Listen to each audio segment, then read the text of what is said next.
6 साल पहला अज दे दिन फरीदकोट के पिंड बुरज जवार सिंह वाला तो श्री गुरु ग्रंथ साहिब जी के पावन स्वरूप गुरु घर चों चोरी हुई सी। सिख जथेबंदियां ने ऐलान किया जे इंसाफ ना मिलिया तो मोर्चा मुड़ तो शुरू होगा। जून 84 घल्लूघारे बारे जथेदार हरप्रीत सिंह ने भी एक ऐलान किया है। प्रधानमंत्री नरेंद्र मोदी 12वीं जमात के पक्के पेपरां बारे जिहड़ी मीटिंग चल रही है उस दी प्रधानगी कर रहे ने। अरविंद केजरीवाल ने मांग की है कि 12वीं के पक्के पेपर रद्द होने चाहिए ने। रामदेव खिलाफ अज डॉक्टरां ने देश के वख-वख थावां ते मुजाहरे कीते ने। गुरुद्वारा बंगला साहिब तो सिंघू बॉर्डर जा रहे 3 किसानां नूं दिल्ली पुलिस ने गिरफ्तार कर लिया। सिंघू बॉर्डर ते टेंटां दा नुकसान होया, किसानां ने मदद की अपील की है। दीप सिद्धू किस पार्टी विच जाणगे जां फिर कोई होर पार्टी बनाउणगे, ये भी खबर है बुलेटिन दे विच। मंचूरीयन दा बाहरों स्वाद लैण वाले लोकां दा स्वाद किरकरा हो जाऊगा। ये खबर सुन के कि लुधियाना दी एक दुकान दे विच मंचूरीयन विचों किरली मिली है। एमरजेंसी बुलेटिन देखने वाले सारे दर्शकों का स्वागत है। मैं हरशरण कौर। बुलेटिन दे विच पहलां कल दी लोक राय दा नतीजा जाण लैंदे हां। लोक राय सी के 5G टैक्नोलॉजी के खिलाफ अदालत विच शिकायत दर्ज करके जूही चावला ने इसनूं रोकण दी मांग की है। तुहाडी की राय है कि तुसीं भी रोक चाहुंदे हो? तां साडे 91% दर्शकों ने 5G टैक्नोलॉजी रोकण दी मांग की है। 9% दर्शक इस दे नाल सहमत ने, नहीं रोकना चाहुंदे। अज दी लोक राय है कि दिल्ली के गुरुद्वारा बंगला साहिब तो दर्शन करके सिंघू बॉर्डर वापस जा रहे 3 किसानां नूं दिल्ली पुलिस ने कोरोना नियमां दी उलंघना दे दोष विच गिरफ्तार किया है। पुलिस की इस कार्रवाई नूं की तुसीं सही मानदे हो जां फिर गलत मानदे हो? जे तुसीं सही मानदे हो यस जां हां दे विच उत्तर दिओ, जे तुसीं गलत मानदे हो नो जां ना दे विच उत्तर दिओ।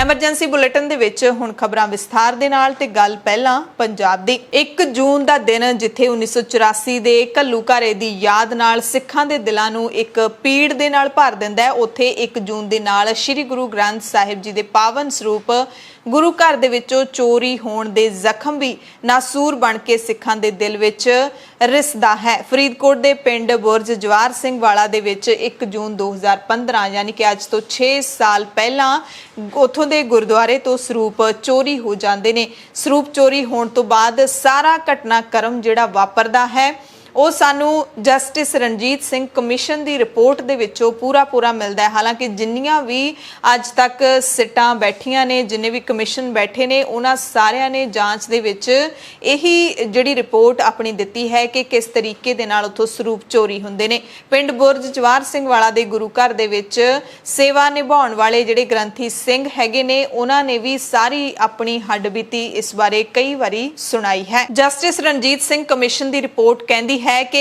1 जून 2015 नूं एक घटना जिहड़ी है सरूप चोरी होण दी दुपहरे 1 बजे वापरी, यानी कि सिखर दुपहरे एक घटना वापरी सी। एक घटना सोचण ते समझण दी शक्ति तो भी परे दी सी। कमीशन की रिपोर्ट विच कहा गया कि इहो जिहा कारा तां मुगल काल दे विच भी नहीं वापरिया सी जदों सिखां दे सिरां दे मुੱਲ पैंदे सी। ये कारा जिहड़ा है ਉਹ बादल सरकार दे वेले वापरिया। इस घटना दे पिछे सिर्फ ते सिर्फ सिखां दीयां धार्मिक भावनावां नूं सੱਟ मारन दी मनशा सी। इस विच हर रोज दी तरह होने वाला कोई आम अपराध नहीं शामिल सी। ये सिर्फ ते सिर्फ सिखां नूं दुखी करन वाला एक कारा सीगा। ते पंथक जथेबंदियां वल्लों 1 जून नूं जिहड़ी ਉਹ घटना वापरी सी, उस तो बाद बरगाड़ी पिंड दे विच किस तरह श्री गुरु ग्रंथ साहिब जी दे अंग फाड़ के सुੱਟ दिते गए सी। जून तो अक्तूबर तक बादल दी सरकार वेले पंजाब दे विच सरूप लभण दे लई पुलिस ने कोई कार्रवाई नहीं की सी। कई महीने इंज ही लंघ गए ते फिर जिहड़े दोषी लोग हैगे ने उन्होंने शरेआम पोस्टर ला के कंधां दे उत्ते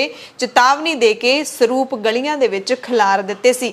उस दिन दी बरसी नूं मनाउंदियां होइयां 6वीं बरेगंढ मनाउंदियां होइयां पंजाब सरकार नूं पंथक जथेबंदियां ने बरगाड़ी पिंड तो बुरज जवार सिंह वाला तो अल्टीमेटम दिता है कैप्टन सरकार नूं कि जेकर 30 दिनां दे अंदर अंदर दोषियां नूं ना फड़िया गया, कोटकपूरा गोलीकांड, बरगाड़ी कांड, बैबल कलां गोलीकांड, इन्हां सब दा इंसाफ ना मिलिया तां बरगाड़ी मोर्चा फिर तो शुरू होएगा। बरगाड़ी विच इकट्ठ होया जिस दे विच सिमरनजीत सिंह मान ने यह ऐलान किया है। हरियाणा गुरुद्वारा प्रबंधक कमेटी के प्रधान बलजीत सिंह दादूवाल भी इस वक्त नाल सन। दादूवाल ने ऐलान किया कि भावें साडे अपने मतभेदां दे कारण बरगाड़ी मोर्चा खत्म हो गया सी, पर हुण 6.5 महीनों दे विच सानूं ठोकर लग गई है। उन्होंने कहा कि जेकर 30 दिनां दे अंदर अंदर बेअदबी ते ਜਿਹੜਾ ਗੋਲੀकांड ਦਾ ਇਨਸਾਫ ਨਾ ਮਿਲਿਆ ਤਾਂ ਅਸੀਂ ਮੁੜ ਤੋਂ ਇਹ ਮੋਰਚਾ ਸ਼ੁਰੂ ਕਰ ਦਿਆਂਗੇ। ਇਸ ਮੌਕੇ ਗੋਲੀकांड ਵਿੱਚ ਸ਼ਹੀਦ ਹੋਏ ਸਿੰਘਾਂ ਦੇ ਪਰਿਵਾਰਾਂ ਤੇ ਫੱਟੜ ਹੋਣ ਵਾਲੇ ਪਰਿਵਾਰਾਂ ਨੂੰ ਵੀ ਸਿਰੋਂ ਪਾਓ ਦੇ ਕੇ ਸਨਮਾਨਿਤ ਕੀਤਾ ਗਿਆ। ਆਮ ਆਦਮੀ ਪਾਰਟੀ ਨੇ ਵੀ ਬੇਅਦਬੀ ਕਾਂਡ ਦੀ 6ਵੀਂ ਵਰ੍ਹੇਗੰਢ ਮੌਕੇ ਬਰਗਾੜੀ ਦੇ ਵਿੱਚ ਅਰਦਾਸ ਕਰਵਾਈ। ਪੰਜਾਬ ਵਿਧਾਨ ਸਭਾ ਵਿੱਚ ਵਿਰੋਧੀ ਧਿਰ ਦੇ ਲੀਡਰ ਹਰਪਾਲ ਸਿੰਘ ਚੀਮਾ ਤੇ ਪਾਰਟੀ ਦੇ ਹੋਰ ਵਿਧਾਇਕ ਵੀ ਪਹੁੰਚੇ। ਕੁਲਤਾਰ ਸਿੰਘ ਸੰਧਵਾ ਵੀ ਸ਼ਾਮਲ ਸਨ। ਗੁਰਦੁਆਰਾ ਸਾਹਿਬ ਵਿਖੇ ਬੇਅਦਬੀ ਦੇ ਦੋਸ਼ੀਆਂ ਨੂੰ ਸਜ਼ਾ ਦਿਵਾਉਣ ਦੇ ਲਈ ਅਰਦਾਸ ਕੀਤੀ ਗਈ। ਇਸ ਮੌਕੇ ਹਰਪਾਲ ਚੀਮਾ ਨੇ ਕਿਹਾ ਕਿ ਅਸੀਂ ਬੇਅਦਬੀ ਦੇ ਦੋਸ਼ੀਆਂ ਨੂੰ ਸਜ਼ਾਵਾਂ ਦਿਵਾਉਣ ਦੇ ਲਈ ਅਰਦਾਸ ਕਰਕੇ ਆਏ ਹਾਂ। ਵਾਅਦਾ ਕਰਦੇ ਹਾਂ ਕਿ ਜਦੋਂ 2022 ਦੇ ਵਿੱਚ ਸਾਡੀ ਸਰਕਾਰ ਬਣੂਗੀ ਤਾਂ ਸ੍ਰੀ ਗੁਰੂ ਗ੍ਰੰਥ ਸਾਹਿਬ ਜੀ ਦੀ ਬੇਅਦਬੀ ਅਤੇ ਇਨਸਾਫ ਮੰਗ ਰਹੇ ਸਿੱਖਾਂ ਤੇ ਅਤਿਆਚਾਰ ਕਰਨ ਵਾਲੇ ਜ਼ਿੰਮੇਵਾਰ ਲੋਕਾਂ ਨੂੰ, ਦੋਸ਼ੀਆਂ ਨੂੰ ਅਸੀਂ ਜੇਲ੍ਹਾਂ ਵਿੱਚ ਸੁੱਟਾਂਗੇ। ਪੰਜਾਬ ਅਤੇ ਸਾਰੀ ਨਾਨਕ ਨਾਮ ਲੇਵਾ ਸੰਗਤ ਨੂੰ ਅਸੀਂ ਇਨਸਾਫ ਦੇਵਾਂਗੇ। ਸੋ ਪਾਰਟੀ ਕੋਈ ਵੀ ਹੋਵੇ, ਚਾਹੇ ਜਾ ਕੇ ਉੱਥੇ ਅਰਦਾਸ ਕਰਨ ਗਈ ਹੈ ਇੱਕ ਪਾਰਟੀ, ਪਰ ਨਾਲ ਹੀ ਆਪਣੀ ਸਰਕਾਰ ਲਿਆਉਣ ਦੀ ਗੱਲ ਵੀ ਕਹਿ ਦਿੱਤੀ, ਕਿਉਂਕਿ ਸਿਆਸਤਦਾਨਾਂ ਦਾ ਕੰਮ ਹੀ ਇਹ ਹੁੰਦਾ ਕਿਸੇ ਵੀ ਹੌਟ ਮੁੱਦੇ ਦੇ ਉੱਤੇ, ਸਭ ਤੋਂ ਵੱਡੇ ਮੁੱਦੇ ਦੇ ਉੱਤੇ ਲੋਕਾਂ ਦੀਆਂ ਵੋਟਾਂ ਵਟੋਰਨ ਦੀ ਕੋਸ਼ਿਸ਼ ਕਰਦੇ ਨੇ। ਜੋ ਐਲਾਨ ਇਹਨਾਂ ਨੇ ਕੀਤਾ ਹੈ, ਇਹੀ ਐਲਾਨ ਕੈਪਟਨ ਸਾਹਿਬ ਨੇ ਵੀ ਕੀਤਾ ਸੀ 2017 ਦੀਆਂ ਚੋਣਾਂ ਤੋਂ ਪਹਿਲਾਂ। ਕੀ ਉਹਨਾਂ ਨੇ ਇਨਸਾਫ ਦੇ ਦਿੱਤਾ ਇਸ ਮਸਲੇ ਦਾ? ਬਿਲਕੁਲ ਨਹੀਂ ਦਿੱਤਾ, ਪਰ ਚੋਣਾਂ ਵੇਲੇ ਲੋਕ ਭੁੱਲ ਜਾਂਦੇ ਨੇ। 1 ਜੂਨ 2015 ਦੇ ਇਸ ਕਾਂਡ ਤੋਂ ਬਾਅਦ 1 ਜੂਨ 1984 ਦੀ ਜੇ ਗੱਲ ਕਰ ਲਈਏ ਤਾਂ ਇਸ ਬਾਰੇ ਪ੍ਰੋਫੈਸਰ ਪੂਰਨ ਸਿੰਘ ਲਿਖਦੇ ਨੇ ਕਿ ਅੰਮ੍ਰਿਤਸਰ ਸਰੋਵਰ ਦੀ ਪਰਿਕਰਮਾ ਕਰਨ ਵੇਲੇ ਸਲੈਬਾਂ ਦੇ ਉੱਤੇ ਸੰਭਲ ਕੇ ਕਦਮ ਰੱਖਿਆ ਕਰੋ। ਹਰ ਇੱਕ ਸਲੈਬ ਦੇ ਹੇਠਾਂ ਸੈਂਕੜੇ ਸ਼ਹੀਦ ਸਿੰਘਾਂ ਦੇ ਸਿਰ ਹਨ। ਸੋ ਇਹ ਜਿਹੜਾ 1 ਤੋਂ ਲੈ ਕੇ 6 ਜੂਨ ਤੱਕ ਸਾਕਾ ਨੀਲਾ ਤਾਰਾ ਸੱਚਖੰਡ ਸ੍ਰੀ ਦਰਬਾਰ ਸਾਹਿਬ ਅਤੇ ਸ੍ਰੀ ਅਕਾਲ ਤਖਤ ਸਾਹਿਬ ਦੇ ਉੱਤੇ ਜੋ ਫੌਜੀ ਹਮਲਾ ਕੀਤਾ ਗਿਆ ਸੀ, ਉਸ ਵੇਲੇ ਦੀ ਤਤਕਾਲੀ ਕਾਂਗਰਸ ਹਕੂਮਤ ਦੇ ਹੁਕਮਾਂ ਦੇ ਉੱਤੇ ਉਸ ਦੀ ਯਾਦ ਸਿੱਖਾਂ ਦੇ ਵੱਲੋਂ ਮਨਾਈ ਜਾਂਦੀ ਹੈ ਤੇ ਇਸ ਵਾਰ 37ਵੀਂ ਯਾਦ ਹੈ ਜਿਹੜੀ ਉਹ ਮਨਾਈ ਜਾਵੇਗੀ। 1 ਜੂਨ ਤੋਂ ਲੈ ਕੇ 6 ਜੂਨ ਤੱਕ ਇਹ ਸਮਾਗਮ ਵੱਖ-ਵੱਖ ਥਾਵਾਂ ਤੇ ਕਰਵਾਏ ਜਾਂਦੇ ਨੇ। ਐਸਜੀਪੀਸੀ ਦੇ ਵੱਲੋਂ 6 ਜੂਨ ਨੂੰ ਘੱਲੂਘਾਰਾ ਦਿਵਸ ਮੌਕੇ ਸਵੇਰੇ 9 ਵਜੇ ਤੋਂ ਲੈ ਕੇ ਦੁਪਹਿਰੇ 3 ਵਜੇ ਤੱਕ ਅੰਮ੍ਰਿਤਸਰ ਦੇ ਗੁਰਦੁਆਰਾ ਸ਼ਹੀਦਾਂ ਸਾਹਿਬ ਦੇ ਵਿੱਚ ਵਿਸ਼ਾਲ ਖੂਨਦਾਨ ਕੈਂਪ ਲਾਇਆ ਜਾਵੇਗਾ। ਇਸ ਮੌਕੇ ਸ੍ਰੀ ਅਕਾਲ ਤਖਤ ਸਾਹਿਬ ਦੇ ਕਾਰਜਕਾਰੀ ਜਥੇਦਾਰ ਗਿਆਨੀ ਹਰਪ੍ਰੀਤ ਸਿੰਘ ਨੇ ਵੀ ਘੱਲੂਘਾਰੇ ਨੂੰ ਯਾਦ ਕਰਦਿਆਂ ਕਿਹਾ ਕਿ ਸਿੱਖ ਕਤਲੇਆਮ ਜਿਹੜਾ ਹੋਇਆ ਸੀ 1984 ਦੇ ਵਿੱਚ, ਉਸ ਤੋਂ ਬਾਅਦ ਤੇ ਉਸ ਦੌਰਾਨ ਸਰਕਾਰੀ ਤਸ਼ੱਦਦ ਦਾ ਸ਼ਿਕਾਰ ਹੋਏ ਲੋਕਾਂ ਤੋਂ ਜਾਣਕਾਰੀ ਇਕੱਠੀ ਕਰਕੇ ਉਸ ਤਸ਼ੱਦਦ ਦਾ ਰਿਕਾਰਡ ਸ੍ਰੀ ਅਕਾਲ ਤਖਤ ਸਾਹਿਬ ਵਿਖੇ ਸਾਂਭਿਆ ਜਾਵੇਗਾ, ਇਕੱਠਾ ਕੀਤਾ ਜਾਵੇਗਾ। ਜਥੇਦਾਰ ਨੇ ਸਾਰੇ ਲੋਕਾਂ ਨੂੰ ਅਪੀਲ ਕਰਦਿਆਂ ਕਿਹਾ ਕਿ 1984 ਦੇ ਭਿਆਨਕ ਦੌਰ ਦੇ ਵਿੱਚ ਜਿਸ ਦੇ ਨਾਲ ਜਿਸ ਤਰੀਕੇ ਦਾ ਵੀ ਤਸ਼ੱਦਦ ਹੋਇਆ ਸੀ, ਉਹ ਆਪਣੇ ਜ਼ੁਲਮਾਂ ਦੀ ਦਾਸਤਾਨ ਦੀ ਵੀਡੀਓ ਬਣਾ ਕੇ ਸ੍ਰੀ ਅਕਾਲ ਤਖਤ ਸਾਹਿਬ ਵਿਖੇ ਭੇਜਣ ਤਾਂ ਜੋ ਉਸ ਸਮੇਂ ਦਾ ਸਾਰਾ ਰਿਕਾਰਡ ਇਕੱਠਾ ਕੀਤਾ ਜਾ ਸਕੇ। ਜਥੇਦਾਰ ਨੇ ਕਿਹਾ ਕਿ ਅਸੀਂ ਇੱਕ ਦਸਤਾਵੇਜ਼ੀ ਫਿਲਮ ਬਣਾਵਾਂਗੇ ਤੇ ਇਸ ਰਿਕਾਰਡ ਨੂੰ ਆਉਣ ਵਾਲੀਆਂ ਨਸਲਾਂ ਵਾਸਤੇ ਸਾਂਭ ਕੇ ਰੱਖਾਂਗੇ। ਜਥੇਦਾਰ ਹਰਪ੍ਰੀਤ ਸਿੰਘ ਬਠਿੰਡਾ ਦੇ ਵਿੱਚ ਸਾਬਕਾ ਫੈਡਰੇਸ਼ਨ ਲੀਡਰ ਤੇ ਸ੍ਰੀ ਅਕਾਲ ਤਖਤ ਸਾਹਿਬ ਵੱਲੋਂ ਸਨਮਾਨਿਤ ਕੀਤੀ ਜਾਣ ਵਾਲੀ ਸ਼ਖਸੀਅਤ ਅਤੇ ਲੇਖਕ ਹਰਵਿੰਦਰ ਸਿੰਘ ਖਾਲਸਾ ਦੇ ਘਰ ਪਹੁੰਚੇ ਸਨ। ਉਹਨਾਂ ਦੀ ਲਾਇਬ੍ਰੇਰੀ ਦੇ ਵਿੱਚ ਗਏ ਸਨ, ਜਿਨ੍ਹਾਂ ਨੇ 1984 ਦੇ ਘੱਲੂਘਾਰੇ ਨੂੰ ਆਪਣੇ ਪਿੰਡੇ ਤੇ ਵੀ ਹੰਢਾਇਆ ਹੈ ਤੇ ਉੱਥੇ ਜਥੇਦਾਰ ਨੇ ਇਹ ਬਿਆਨ ਦਿੱਤਾ ਹੈ ਕਿ ਉਸ ਦੌਰ ਦੇ ਵਿੱਚ ਜਿਹਦੇ ਉੱਤੇ ਜਿਸ ਤਰ੍ਹਾਂ ਦਾ ਤਸ਼ੱਦਦ ਹੋਇਆ ਉਹ ਆਪਣੀ ਵੀਡੀਓ ਬਣਾ ਕੇ ਤੇ ਸ੍ਰੀ ਅਕਾਲ ਤਖਤ ਸਾਹਿਬ ਤੇ ਜ਼ਰੂਰ ਭੇਜੇ ਤਾਂ ਕਿ ਅਸੀਂ ਸਾਰਾ ਰਿਕਾਰਡ ਜਿਹੜਾ ਹੈ ਉਹ ਇਕੱਠਾ ਕਰ ਸਕੀਏ। ਕਿਉਂਕਿ ਅਜੇ ਵੀ ਪੰਜ ਭੌਤਿਕ ਸਰੀਰ ਦੇ ਵਿੱਚ ਬਹੁਤ ਸਾਰੇ ਉਹ ਲੋਕ, ਉਹ ਸਿੱਖ, ਉਹ ਸਾਡੀਆਂ ਭੈਣਾਂ ਮਾਤਾਵਾਂ ਜਿਉਂਦੀਆਂ ਨੇ ਜਿਨ੍ਹਾਂ ਨੇ ਇਹ ਅਤਿਆਚਾਰ ਜਿਹੜਾ ਹੈ, ਜਿਵੇਂ ਖਾਲਸਾ ਜੀ ਬੈਠੇ ਨੇ, ਇਹਨਾਂ ਨੇ ਅਤਿਆਚਾਰ ਜਿਹੜਾ ਹੈ ਆਪਣੇ ਹੰਡੀ ਹੰਡਾਇਆ ਹੈ। ਅਸੀਂ ਚਾਹੁੰਦੇ ਹਾਂ ਕਿ ਸਾਰੇ ਜਿਹੜੇ ਹੈ ਉਹ ਆਪਣੇ ਉੱਪਰ ਹੋਏ ਜ਼ੁਲਮਾਂ ਦੀ ਜਿਹੜੀ ਦਾਸਤਾਨ ਹੈ ਇੱਕ ਵੀਡੀਓ ਦੇ ਰੂਪ ਦੇ ਵਿੱਚ ਰਿਕਾਰਡ ਕਰਕੇ ਸ੍ਰੀ ਅਕਾਲ ਤਖਤ ਸਾਹਿਬ ਦੇ ਉੱਤੇ ਭੇਜਣ। ਅਸੀਂ ਇੱਕ ਉਹਦੇ ਤੇ ਡਾਕੂਮੈਂਟਰੀ ਜਿਹੜੀ ਹੈ ਉਹ ਵੀ ਬਣਵਾਈਏ ਤੇ ਇਹਨੂੰ ਰਿਕਾਰਡ ਨੂੰ ਜਿਹੜਾ ਹੈ ਆਉਣ ਵਾਲੀਆਂ ਨਸਲਾਂ ਲਈ ਸਾਂਭ ਕੇ ਰੱਖੀਏ ਤਾਂ ਕਿ ਸਾਡੀਆਂ ਆਉਣ ਵਾਲੀਆਂ ਨਸਲਾਂ ਨੂੰ, ਆਉਣ ਵਾਲੀ ਸਾਡੀ ਨੌਜਵਾਨ ਪੀੜ੍ਹੀ ਨੂੰ ਪਤਾ ਲੱਗ ਸਕੇ ਕਿਸ ਤਰ੍ਹਾਂ ਬਲੇਡਾਂ ਦੇ ਨਾਲ ਸਰੀਰਾਂ ਨੂੰ ਛਿੱਲਿਆ, ਕਿਸ ਤਰ੍ਹਾਂ ਉਹਨਾਂ ਦੇ ਵਿੱਚ ਲੂਣ ਪਾਇਆ, ਕਿਸ ਤਰ੍ਹਾਂ ਲੁੱਕ ਦੇ ਉੱਤੇ ਤੁਰਨ ਵਾਸਤੇ ਜਿਹੜਾ ਉਹ ਮਜਬੂਰ ਕੀਤਾ, ਕਿਸ ਤਰ੍ਹਾਂ ਹੱਥ ਕੜੀਆਂ ਜਿਹੜੀਆਂ ਉਹ ਲਾ ਕੇ ਕਾਲ ਕੋਠੜੀਆਂ ਦੇ ਵਿੱਚ ਬੰਦ ਕੀਤਾ, 40-40, 50-50 ਦਿਨ, ਸਾਲ ਸੂਰਜ ਤੱਕ ਜਿਹੜਾ ਹੈ ਉਹ ਦੇਖਣ ਨਹੀਂ ਦਿੱਤਾ। ਅਸੀਂ ਚਾਹੁੰਦੇ ਹਾਂ ਕਿ ਇਹ ਸਾਡੇ ਇਤਿਹਾਸ ਦਾ ਹਿੱਸਾ ਬਣੇ। ਗੱਲ ਪੰਜਾਬ ਦੇ ਵਿੱਚ ਵਿਗੜੇ ਹੋਏ ਮੌਸਮ ਦੀ ਕਰਾਂਗੇ। ਪੰਜਾਬ ਹੀ ਨਹੀਂ, ਹਰਿਆਣਾ ਤੇ ਚੰਡੀਗੜ੍ਹ ਦੇ ਵਿੱਚ ਵੀ ਅਜਿਹਾ ਮੌਸਮ ਦੇਖਣ ਨੂੰ ਮਿਲ ਰਿਹਾ ਹੈ। ਪਿਛਲੇ 2-3 ਦਿਨਾਂ ਤੋਂ ਲਗਾਤਾਰ ਸ਼ਨੀਵਾਰ ਤੋਂ ਲੈ ਕੇ ਸੋਮਵਾਰ ਦੀ ਰਾਤ ਤੱਕ ਮੀਂਹ, ਝੱਖੜ, ਹਨੇਰੀ ਨੇ ਸਭ ਕੁਝ ਤਹਿਸ-ਨਹਿਸ ਕਰ ਰੱਖਿਆ। ਖਾਸ ਕਰਕੇ ਫਸਲਾਂ ਅਤੇ ਰੁੱਖਾਂ ਦਾ ਕਾਫੀ ਨੁਕਸਾਨ ਹੋਇਆ ਹੈ। ਸਾਹਿਬਜ਼ਾਦਾ ਅਜੀਤ ਸਿੰਘ ਨਗਰ ਮੋਹਾਲੀ ਜਾਂ ਫਿਰ ਚੰਡੀਗੜ੍ਹ ਦੀਆਂ ਸੜਕਾਂ ਤੁਸੀਂ ਦੇਖ ਲਓਗੇ ਤਾਂ ਹਰ ਸੜਕ ਤੇ ਇੱਕ ਰੁੱਖ ਤਾਂ ਜ਼ਰੂਰ ਹੀ ਟੁੱਟ ਗਿਆ ਹੈ। ਧਰਤੀ ਦੇ ਵਿੱਚੋਂ ਉਖੜ ਗਏ ਨੇ ਰੁੱਖ, ਇੰਨਾ ਤੇਜ਼ ਝੱਖੜ ਤੂਫਾਨ ਆਇਆ ਹੈ। ਪੰਜਾਬ ਦੇ ਵਿੱਚ ਵੱਖ-ਵੱਖ ਥਾਵਾਂ ਤੇ ਕਿਸਾਨਾਂ ਦੀਆਂ ਫਸਲਾਂ ਨੁਕਸਾਨੀਆਂ ਗਈਆਂ ਨੇ। ਮਾਲਵੇ ਦੀ ਗੱਲ ਕਰ ਲਈਏ ਤਾਂ ਇੱਥੇ ਮਾਨਸਾ ਤੇ ਬਠਿੰਡਾ ਜ਼ਿਲ੍ਹਿਆਂ ਦੇ ਵਿੱਚ ਕਾਫੀ ਨੁਕਸਾਨ ਹੋਇਆ ਹੈ।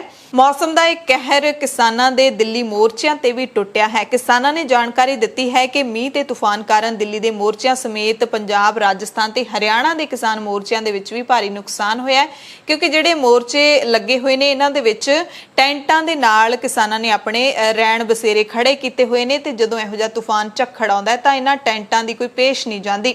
ਸਿੰਘੂ ਤੇ ਟਿਕਰੀ ਮੋਰਚਿਆਂ ਦੇ ਉੱਤੇ ਕਿਸਾਨਾਂ ਦੇ ਟੈਂਟਾਂ ਦਾ ਕਾਫੀ ਨੁਕਸਾਨ ਹੋਇਆ ਹੈ ਤੇ ਕਿਸਾਨ ਕਹਿੰਦੇ ਨੇ ਕਿ ਉਹ ਵਕਤ ਹੈ ਜਦੋਂ ਉੱਤਰ ਪ੍ਰਦੇਸ਼ ਦੀਆਂ ਚੋਣਾਂ ਦੇ ਲਈ ਬੀਜੇਪੀ ਆਪਣੀ ਚੋਣ ਰਣਨੀਤੀ ਦੇ ਵਿੱਚ ਰੁੱਝੀ ਹੋਈ ਹੈ। ਕੇਂਦਰ ਸਰਕਾਰ ਨੇ ਕਿਸਾਨਾਂ ਦੇ ਮਸਲਿਆਂ ਨੂੰ ਛੱਡ ਕੇ ਚੋਣ ਮੁੱਦਿਆਂ ਨੂੰ ਜ਼ਿਆਦਾ ਇੰਪੋਰਟੈਂਟ ਮੰਨਿਆ, ਮਹੱਤਵਪੂਰਨ ਮੰਨਿਆ ਤੇ ਸੰਯੁਕਤ ਕਿਸਾਨ ਮੋਰਚੇ ਦੇ ਸੱਦੇ ਤੇ ਕਿਸਾਨ ਹਾਲੇ ਵੀ ਲਗਾਤਾਰ ਦਿੱਲੀ ਦੇ ਮੋਰਚਿਆਂ ਵਿੱਚ ਪਹੁੰਚ ਰਹੇ ਨੇ। ਚਾਹੇ ਗਰਮੀ ਸਾਨੂੰ ਤੰਗ ਕਰ ਰਹੀ ਹੈ ਜਾਂ ਫਿਰ ਸਾਨੂੰ ਮੀਂਹ ਤੰਗ ਕਰ ਰਿਹਾ ਹੈ, ਫਿਰ ਵੀ ਅਸੀਂ ਇੱਥੇ ਡਟੇ ਹੋਏ ਹਾਂ।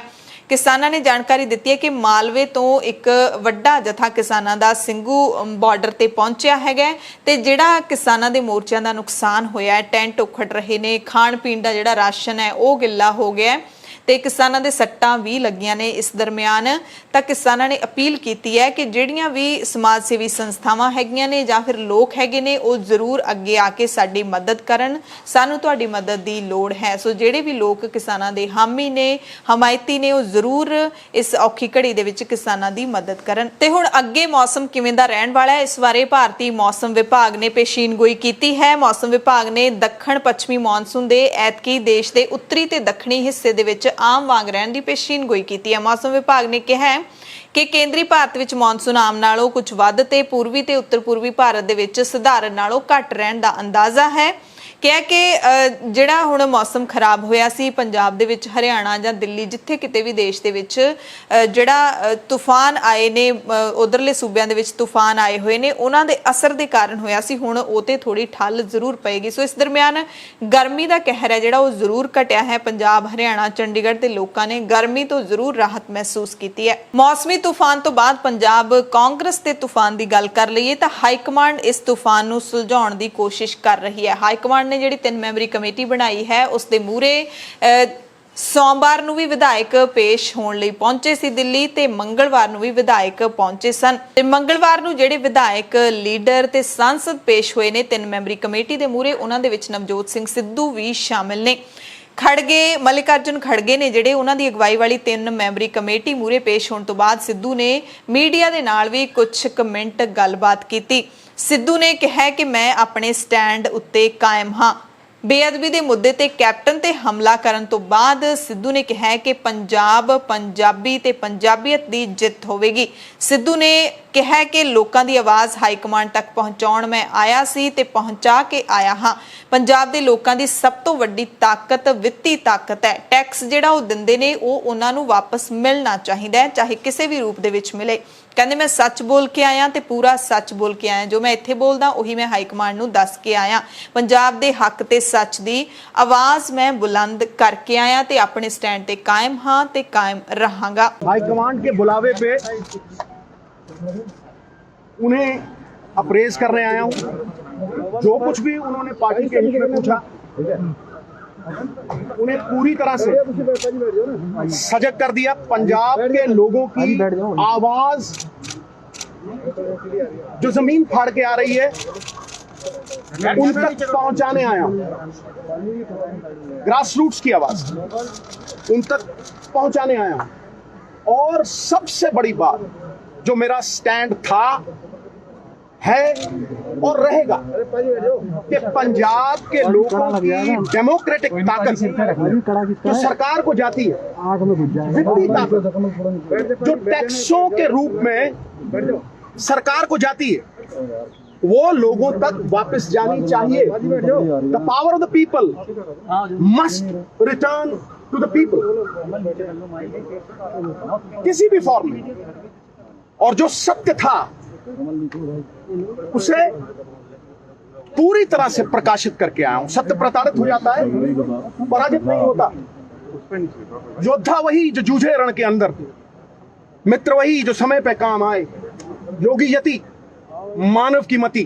सत्य के मार्ग पे चल के ही परम पद पाए। पंजाब के सच और हक की आवाज मैंने हाईकमांड को बुलंद आवाज में बताई है। जीतेगा पंजाब, पंजाब को जिताना, पंजाब के हर एक नागरिक को हिस्सेदार बनाना है, भागीदार बनाना है और इस ताकत को उन तक पहुंचाना है आपको और हर पंजाब विरोधी ताकत को हराना है। आपको लगता है सरकार ने जो वायदे जीतेगा पंजाब, जीतेगी पंजाबियत सिद्धू साहब और जीतेगा हर पंजाब। ਵਿਧਾਇਕ ਪ੍ਰਗਟ ਸਿੰਘ ਨੇ ਕਿਹਾ ਕਿ ਗੱਲ ਧੜਿਆਂ ਦੀ ਨਹੀਂ, ਗੱਲ ਮੁੱਦਿਆਂ ਦੀ ਹੈ। ਮੈਂ ਧੜਿਆਂ ਦੇ ਵਿੱਚ ਯਕੀਨ ਨਹੀਂ ਰੱਖਦਾ, ਨਾ ਹੀ ਮੈਂ ਕਿਸੇ ਧੜੇ ਦੀ ਗੱਲ ਕਰਦਾ ਹਾਂ। ਗੱਲ ਇਹ ਹੈ ਕਿ ਜੋ ਕੰਮ ਸਾਨੂੰ ਕਰਨ ਦੀ ਲੋੜ ਹੈ ਉਹ ਸਾਨੂੰ ਕਰਨੇ ਚਾਹੀਦੇ ਨੇ, ਉਸ ਕਰਕੇ ਹੀ ਅਸੀਂ ਲੜਾਈ ਲੜ ਰਹੇ ਹਾਂ। ਮੈਂ ਹਰੇਕ ਗੱਲ ਨੂੰ ਠੋਕ ਵਜਾ ਕੇ ਕਰਦਾ ਤੇ ਹੁਣ ਵੀ ਠੋਕ ਵਜਾ ਕੇ ਕਰਕੇ ਆਇਆ। ਕੋਈ ਧੜਿਆਂ ਦੀ ਗੱਲ ਨਹੀਂ ਹੈ, ਇਹ ਸਿਰਫ ਇਸ਼ੂਜ਼ ਦੀ ਰਾਜਨੀਤੀ। ਦੇਖੋ ਮੈਂ ਕਦੀ ਕਿਸੇ ਧੜੇ ਦੀ ਗੱਲ ਨਹੀਂ ਕਰਦਾ, ਨਾ ਮੈਨੂੰ ਲੱਗਦਾ ਨਵਜੋਤ ਸਿੱਧੂ ਕਿਸੇ ਧੜੇ ਦੀ ਗੱਲ ਕਰਦਾ। ਗੱਲ ਤਾਂ ਇਹ ਹੈ ਕਿ ਸਾਨੂੰ ਜਿਹੜੇ ਕੰਮ ਕਰਨ ਦੀ ਜ਼ਰੂਰਤ ਆ ਉਹ ਕਰਨ ਦੀ ਜ਼ਰੂਰਤ ਹੈਗੀ, ਸੋ ਉਹਦੇ ਕਰਕੇ ਹੀ ਅਸੀਂ ਲੜਾਈ ਲੜਦੇ ਹਾਂ। ਹੋਰ ਕੋਈ ਸਾਡੀ ਤੁਸੀਂ ਉਹਦੇ ਲਈ ਕੋਈ ਗੱਲ ਹੈ, ਸਿਸਟਮ ਇਨ ਪਲੇਸ ਹੈਗਾ। ਇਹ ਠੀਕ ਹੈ ਵੀ ਸਾਨੂੰ ਇੱਥੇ ਬੁਲਾ ਲਿਆ ਤੇ ਲੇਕਿਨ ਇਹ ਆ ਕਿ ਜੇ ਬੁਲਾਇਆ ਹੈਗਾ ਤੇ ਅਸੀਂ ਬਾਰੀ-ਬਾਰੀ ਜੋ ਐਕਚੁਅਲੀ ਐਮਐਲਏਜ਼ ਦੇ ਜੋ ਵੀ ਇਸ਼ੂਜ਼ ਹੈਗੇ ਆ ਤਾਂ ਮੈਨੂੰ ਲੱਗਦਾ ਇੰਡੀਵਿਜੂਅਲੀ ਦੱਸਣਗੇ। ਜੋ ਮੈਂ ਅੰਦਰ ਕਹੂੰਗਾ, ਮੈਂ ਕਦੀ ਇਹ ਲੁਕੋਇਆ ਨਹੀਂ ਕਦੀ ਕੋਈ ਗੱਲ। ਮੈਂ ਜਦੋਂ ਵੀ ਜੇ ਕੋਈ ਕੰਮ ਕਰਦਾ ਤਾਂ ਉਹਨੂੰ ਬਿਲਕੁਲ ਠੋਕ ਵਜਾ ਕੇ ਕਰਦਾ ਔਰ ਠੋਕ ਵਜਾ। ਕੈਬਨਿਟ ਮੰਤਰੀ ਭਾਰਤ ਭੂਸ਼ਣ ਆਸ਼ੂ ਵੀ ਪਹੁੰਚੇ ਹੋਏ ਸੀ ਮੀਟਿੰਗ ਦੇ ਵਿੱਚ। ਉਹਨਾਂ ਨੇ ਕਿਹਾ ਕਿ ਪਾਰਟੀ ਦੇ ਦੋ ਧੜੇ ਨਹੀਂ ਹੋਏ, ਕਾਂਗਰਸ ਦਾ ਇੱਕੋ ਇੱਕ ਧੜਾ ਹੈ। ਪਾਰਟੀ ਵਿੱਚ ਕਿਸੇ ਨਾਲ ਕੋਈ ਨਾਰਾਜ਼ਗੀ ਨਹੀਂ ਹੈ, ਸਾਰੇ ਕਾਂਗਰਸੀ ਇੱਕ ਦੂਸਰੇ ਦੇ ਨਾਲ ਨੇ। ਸੋ ਇਹਨਾਂ ਨੇ ਜਿਹੜਾ ਬਿਆਨ ਦਿੱਤਾ ਹੈ ਉਹ ਤਾਂ ਸੱਚਮੁੱਚ ਹੀ ਇਸ ਤਰ੍ਹਾਂ ਦਾ ਬਿਆਨ ਹੈ ਕਿ ਲੋਕ ਜਿਵੇਂ ਬੁੱਧੂ ਹੁੰਦੇ ਨੇ ਜਾਂ ਲੋਕ ਅੰਨੇ ਹੁੰਦੇ ਨੇ, ਉਹਨਾਂ ਨੂੰ ਕੁਝ ਦਿਸਦਾ ਨਹੀਂ। ਪੰਜਾਬ ਕਾਂਗਰਸ ਹੈ ਜਿਹੜੀ ਉਸ ਦੇ ਵਿੱਚ ਸਿਆਸੀ ਤੂਫਾਨ ਆਇਆ ਹੋਇਆ। ਜੇ ਸਭ ਕੁਝ ਠੀਕ ਹੈ, ਜੇ ਪਾਰਟੀ 'ਚ ਕੋਈ ਧੜਾ ਨਹੀਂ ਹੈ, ਕਿਸੇ ਨਾਲ ਨਾਰਾਜ਼ਗੀ ਨਹੀਂ ਹੈ, ਤਾਂ ਗੱਲ ਦਿੱਲੀ ਤੱਕ ਕਿਉਂ ਪਹੁੰਚੀ ਹੈ? ਦਿੱਲੀ ਕਿਉਂ ਬੁਲਾਇਆ ਜਾ ਰਿਹਾ ਹੈ? 3 ਮੈਂਬਰੀ ਕਮੇਟੀ ਕਿਉਂ ਬਣਾ ਦਿੱਤੀ ਹੈ? ਕਿ ਬਿਨਾਂ ਨਾਰਾਜ਼ਗੀ ਤੋਂ ਬਣਾ ਦਿੱਤੀ ਹੈ? ਇਹ ਸਵਾਲ ਤਾਂ ਜ਼ਰੂਰ ਉੱਠਣਗੇ ਜਦੋਂ ਮੰਤਰੀ ਜੀ ਇਹੋ ਜਿਹਾ ਬਿਆਨ ਦੇ ਰਹੇ ਨੇ। ਕਾਂਗਰਸ ਪਾਰਟੀ ਨੂੰ ਇਕੱਠੀਆਂ ਕਰਨ ਲਈ ਜ਼ਰੂਰੀ ਨੇ ਉਹ ਸਾਰੀਆਂ ਹਾਈ ਕਮਾਂਡ ਹਰੇਕ ਦੇ ਆਪਦੇ ਇਸ਼ੂ ਸਾਰੇ ਕਿ ਪਾਰਟੀ ਕੋਈ ਧੜਾ ਨਹੀਂ, ਕੋਈ ਧੜਾ ਕਾਂਗਰਸ ਦਾ। ਡਿਫਰੈਂਸ ਆਫ ਓਪੀਨੀਅਨ ਹੋ ਸਕਦੇ ਹੈ, ਨਾਰਾਜ਼ਗੀ ਕਿਸੇ ਦੀ ਕਿਸੇ ਨਾਲ, ਸਾਰੇ ਕਾਂਗਰਸੀ ਨੇ, ਸਾਰੇ ਇਕੱਠੇ। ਅਸੀਂ ਚਾਹੁੰਦੇ ਹਾਂ ਕਾਂਗਰਸ ਮਜ਼ਬੂਤ ਹੋਏ ਔਰ 2022 ਚ ਰਲ ਕੇ ਅਸੀਂ ਲੜੀਏ। ਇਸ ਦਰਮਿਆਨ ਕਾਂਗਰਸ ਦੇ ਸੀਨੀਅਰ ਲੀਡਰ ਰਾਹੁਲ ਗਾਂਧੀ ਨੇ ਵੀ ਕਮਾਨ ਸੰਭੀ ਹੈ। ਪੰਜਾਬ ਕਾਂਗਰਸ ਦਾ ਭੁਚਾਲ ਸ਼ਾਂਤ ਕਰਨ ਦੇ ਲਈ ਰਾਹੁਲ ਗਾਂਧੀ ਵੀ ਰੋਜ਼ਾਨਾ ਵਿਧਾਇਕਾਂ ਦੇ ਨਾਲ, ਸਾਂਸਦਾਂ ਦੇ ਨਾਲ ਤੇ ਕਾਂਗਰਸ ਦੇ ਪੰਜਾਬ ਦੇ ਵਿੱਚ ਲੀਡਰਾਂ ਦੇ ਨਾਲ ਗੱਲਬਾਤ ਕਰਦੇ ਨੇ। ਇਹ ਗੱਲਬਾਤ ਵੀ ਰੋਜ਼ਾਨਾ 10 ਤੋਂ 15 ਮਿੰਟ ਦੀ ਹੁੰਦੀ ਹੈ। ਪਹਿਲਾਂ ਪੰਜਾਬ ਕਾਂਗਰਸ ਦੇ ਲੀਡਰ ਨੂੰ, ਜਿਸ ਨੂੰ ਫੋਨ ਆਉਣਾ ਹੁੰਦਾ, ਉਹਨੂੰ ਪਹਿਲਾਂ ਦੱਸ ਦਿੱਤਾ ਜਾਂਦਾ ਹੈ ਫੋਨ ਕਰਕੇ ਕਿ ਤੁਹਾਨੂੰ ਰਾਹੁਲ ਗਾਂਧੀ ਦਾ ਫੋਨ ਆਏਗਾ ਤੇ ਫਿਰ 10-15 ਮਿੰਟ ਗੱਲਬਾਤ ਹੁੰਦੀ ਹੈ। ਇਸ ਦਰਮਿਆਨ ਸਾਬਕਾ ਕੈਬਨਿਟ ਮੰਤਰੀ ਹਰਸਿਮਰਤ ਕੌਰ ਬਾਦਲ ਨੇ ਕਾਂਗਰਸ ਦੇ ਵਿੱਚ ਚੱਲ ਰਹੇ ਇਹਨਾਂ ਹਾਲਾਤਾਂ ਦਰਮਿਆਨ ਕੈਪਟਨ ਸਰਕਾਰ ਨੂੰ ਘੇਰਿਆ ਹੈ। ਕਿਹਾ ਕਿ ਪੰਜਾਬ ਦੇ ਵਿੱਚ ਮੌਤਾਂ ਦੀ ਦਰ ਦੇਸ਼ ਤੋਂ ਦੁੱਗਣੀ ਹੋ ਗਈ ਹੈ। ਕੈਪਟਨ ਨੇ ਮੌਤਾਂ ਰੋਕਣ ਲਈ ਕੋਈ ਕਦਮ ਨਹੀਂ ਚੁੱਕਿਆ ਹੈਗਾ। ਰਾਹੁਲ ਗਾਂਧੀ ਆਪਣੀ ਸਰਕਾਰ ਦੀ ਨਾਕਾਮੀ ਤੇ ਆਖਿਰਕਾਰ ਚੁੱਪ ਕਿਉਂ ਨੇ? ਇਲਜ਼ਾਮ ਲਾਇਆ ਕਿ ਪੰਜਾਬ ਸਰਕਾਰ ਦੀ ਤਰਜੀਹ ਪੰਜਾਬ 'ਚ ਹੋ ਰਹੀਆਂ ਮੌਤਾਂ ਨੂੰ ਘਟਾਉਣ ਦੀ ਹੋਣੀ ਚਾਹੀਦੀ ਸੀ, ਪਰ ਇੱਥੇ ਸਰਕਾਰ ਦੀ ਤਰਜੀਹ ਲੋਕਾਂ ਦੀ ਜਾਨ ਬਚਾਉਣ ਦੀ ਬਜਾਏ ਆਪਣੀ ਕੁਰਸੀ ਬਚਾਉਣ ਤੇ ਲੱਗੀ ਹੋਈ ਹੈ। ਸੂਤਰੇ ਵੀ ਦੱਸਦੇ ਨੇ ਕਿ ਹੁਕਮ ਚਾੜਿਆ ਗਿਆ ਕਿ ਇਸ ਮੀਟਿੰਗ ਦੇ ਵਿੱਚੋਂ ਕੋਈ ਵੀ ਕੈਬਨਿਟ ਮੰਤਰੀ ਗੈਰ ਹਾਜ਼ਰ ਨਹੀਂ ਹੋਵੇਗਾ। ਪੰਜਾਬ ਦਾ ਜਿਹੜਾ ਸਿਆਸੀ ਭੁਚਾਲ ਆਇਆ ਹੋਇਆ ਹੈ ਉਸ ਦੇ ਬਾਰੇ ਵੀ ਇਹ ਮੀਟਿੰਗ ਹੋ ਸਕਦੀ ਹੈ। ਪੰਜਾਬ ਦੇ ਮੁੱਖ ਮੰਤਰੀ ਕੈਪਟਨ ਅਮਰਿੰਦਰ ਸਿੰਘ ਦਿੱਲੀ ਜਾਣਗੇ ਵੀਰਵਾਰ ਜਾਂ ਫਿਰ ਸ਼ੁੱਕਰਵਾਰ ਨੂੰ। ਇਹ ਹੁਣ ਤੱਕ ਦੀ ਸਾਡੇ ਕੋਲ ਅਪਡੇਟ ਹੈ। ਕਿਸਾਨਾਂ ਦੇ ਸੰਘਰਸ਼ ਦੀ ਗੱਲ ਕਰ ਲਈਏ ਤਾਂ ਸਭ ਤੋਂ ਪਹਿਲਾਂ ਪਟਿਆਲੇ ਤੋਂ ਖਬਰ ਦੱਸਾਂਗੇ, ਜਿੱਥੇ ਅਦਾਕਾਰ ਦੀਪ ਸਿੱਧੂ ਸ਼ਾਹੀ ਸ਼ਹਿਰ ਪਟਿਆਲਾ ਪਹੁੰਚੇ। ਇੱਥੇ ਕਿਸਾਨ ਅੰਦੋਲਨ ਤੇ ਸਿਆਸਤ ਬਾਰੇ ਉਹਨਾਂ ਨੇ ਮੀਡੀਆ ਦੇ ਸਵਾਲਾਂ ਦੇ ਜਵਾਬ ਦਿੱਤੇ। ਕਿਸਾਨ ਮੋਰਚੇ ਬਾਰੇ ਦੀਪ ਸਿੱਧੂ ਨੇ ਕਿਹਾ ਕਿ ਮੋਰਚੇ ਬਾਰੇ ਲੀਡਰਸ਼ਿਪ, ਕਿਸਾਨਾਂ ਦੀ ਲੀਡਰਸ਼ਿਪ ਜੋ ਵੀ ਮੈਨੂੰ ਯੋਜਨਾ ਦੇਵੇਗੀ ਮੈਂ ਉਸੇ ਹਿਸਾਬ ਨਾਲ ਚੱਲਾਂਗਾ। ਮੈਂ ਕਿਸਾਨ ਮੋਰਚੇ ਦਾ ਫੌਜੀ ਹਾਂ। ਕਿਸੇ ਕਾਰਨ ਕਰਕੇ ਸਾਡੇ ਦਰਮਿਆਨ ਵੱਖਰੇਵੇਂ ਹੋ ਸਕਦੇ ਨੇ, ਪਰ ਸਾਡਾ ਮਕਸਦ ਬਹੁਤ ਵੱਡਾ ਹੈ। ਸਿੱਧੂ ਨੇ ਕਿਹਾ ਕਿ ਅਸੀਂ ਇੱਕ ਦੂਸਰੇ ਦੇ ਨਾਲ ਕਦੇ ਨਹੀਂ ਬੈਠੇ, ਸ਼ਾਇਦ ਇਸੇ ਕਰਕੇ ਕਮਿਊਨੀਕੇਸ਼ਨ ਗੈਪ ਹੈ, ਪਰ ਕਿਸਾਨ ਮੋਰਚੇ ਦੇ ਲੀਡਰਾਂ ਨੇ ਗੱਲਬਾਤ ਦਾ ਕੋਈ ਸੱਦਾ ਵੀ ਨਹੀਂ ਦਿੱਤਾ। ਸਿਆਸਤ ਵਿੱਚ ਆਉਣ ਬਾਰੇ ਦੀਪ ਸਿੱਧੂ ਕਹਿੰਦੇ ਨੇ ਕਿ ਮੈਂ ਕੋਈ ਚੋਣ ਨਹੀਂ ਲੜ ਰਿਹਾ, ਸਿਧਾਂਤਾਂ ਨਾਲ ਸਮਝੌਤਾ ਕਰਕੇ ਮੈਂ ਕਿਸੇ ਪਾਰਟੀ ਵਿੱਚ ਨਹੀਂ ਜਾਵਾਂਗਾ, ਕੌਮੀ ਪਾਰਟੀ ਵਿੱਚ ਤਾਂ ਬਿਲਕੁਲ ਵੀ ਨਹੀਂ ਜਾਵਾਂਗਾ।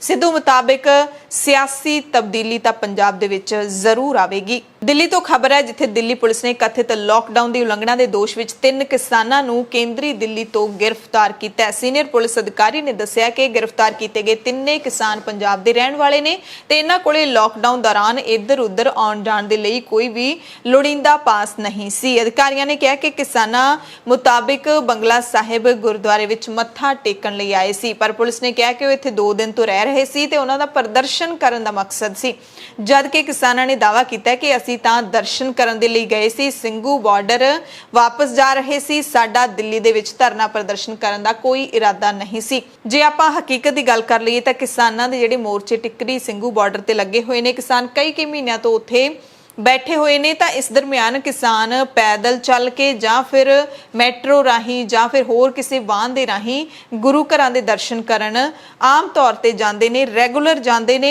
ਤੇ ਹੁਣ ਦਿੱਲੀ ਪੁਲਿਸ ਨੇ ਇਹਨਾਂ 3 ਕਿਸਾਨਾਂ ਨੂੰ ਧਰਨਾ ਪ੍ਰਦਰਸ਼ਨ ਦਾ ਮਕਸਦ ਕਹਿ ਕੇ ਗ੍ਰਿਫਤਾਰ ਕਰ ਲਿਆ। ਹਰਿਆਣਾ ਦੇ ਟੋਹਾਣਾ ਦੇ ਵਿੱਚ ਜੇਜੇਪੀ ਵਿਧਾਇਕ ਦੇਵੇਂਦਰ ਬੱਬਲੀ ਦੇ ਪ੍ਰੋਗਰਾਮ ਦਾ ਕਿਸਾਨ ਜਥੇਬੰਦੀਆਂ ਨੇ ਸਖਤ ਵਿਰੋਧ ਕੀਤਾ। ਜਿਵੇਂ ਹੀ ਬੱਬਲੀ ਦੇ ਇੱਕ ਪ੍ਰੋਗਰਾਮ ਦੇ ਵਿੱਚ ਪਹੁੰਚਣ ਦੀ ਕਨਸੋ ਕਿਸਾਨਾਂ ਨੂੰ ਲੱਗੀ, ਤੁਰੰਤ ਬੱਬਲੀ ਦਾ ਘਿਰਾਓ ਕਰਨ ਦੇ ਲਈ ਪਹੁੰਚ ਗਏ। ਕਿਸਾਨਾਂ ਨੇ ਇਸ ਮੌਕੇ ਬੱਬਲੀ ਦੇ ਖਿਲਾਫ ਤੇ ਖੱਟਰ ਸਰਕਾਰ ਦੇ ਖਿਲਾਫ ਜ਼ੋਰਦਾਰ ਨਾਅਰੇਬਾਜ਼ੀ ਕੀਤੀ।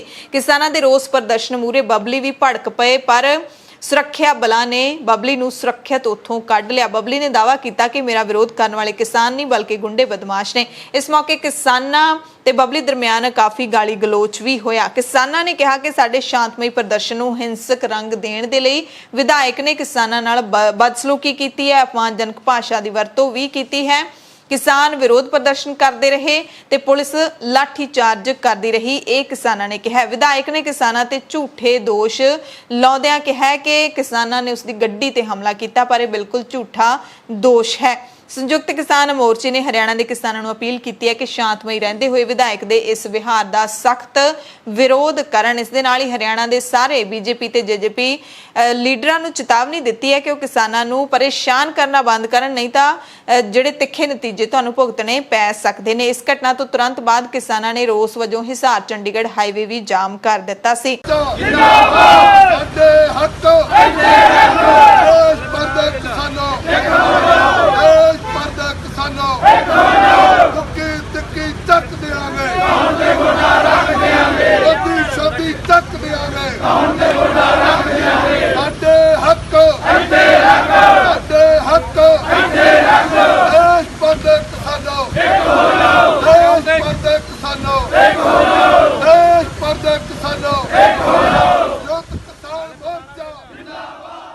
ਤੇ ਟੋਹਾਣਾ ਦੇ ਵਿੱਚ ਜੋ ਇਹ ਲਾਠੀ ਚਾਰਜ ਕੀਤਾ ਗਿਆ ਹੈ ਕਿਸਾਨਾਂ ਤੇ, ਉਸ ਤੋਂ ਕਿਸਾਨ ਲੀਡਰ ਗੁਰਨਾਮ ਸਿੰਘ ਚੜੂਨੀ ਭੜਕ ਗਏ ਨੇ। ਉਹਨਾਂ ਨੇ ਕਿਹਾ ਕਿ ਕਿਸਾਨਾਂ ਤੇ ਲਾਠੀ ਚਾਰਜ ਤੇ ਮੁਕੱਦਮੇ ਜਿਹੜੇ ਦਰਜ ਕਰਵਾਏ ਨੇ ਐਮਐਲਏ ਦੇਵੇਂਦਰ ਬੱਬਲੀ ਨੇ, ਉਸ ਦਾ ਅਸੀਂ ਸਖਤ ਵਿਰੋਧ ਕਰਦੇ ਹਾਂ। ਦੇਵੇਂਦਰ ਬੱਬਲੀ ਨੇ 2 ਜੂਨ ਨੂੰ ਫਿਰ ਟੋਹਾਣਾ ਆਉਣਾ ਤੇ ਅਸੀਂ ਚੁਣੌਤੀ ਦਿੰਨੇ ਹਾਂ ਕਿ ਦੁਬਾਰਾ ਇੱਥੇ ਆ ਕੇ ਦਿਖਾਏ। ਸਾਰੇ ਕਿਸਾਨ ਵੱਧ ਤੋਂ ਵੱਧ ਗਿਣਤੀ ਵਿੱਚ ਇਕੱਠੇ ਹੋ ਕੇ ਉਸ ਨੂੰ ਭਜਾਉਣ ਦਾ ਕੰਮ ਕਰਨ। ਇਹ ਗੁਰਨਾਮ ਸਿੰਘ ਚੜੂਨੀ ਨੇ ਹਰਿਆਣਾ ਦੇ किसानों को सुनेहा दिता है।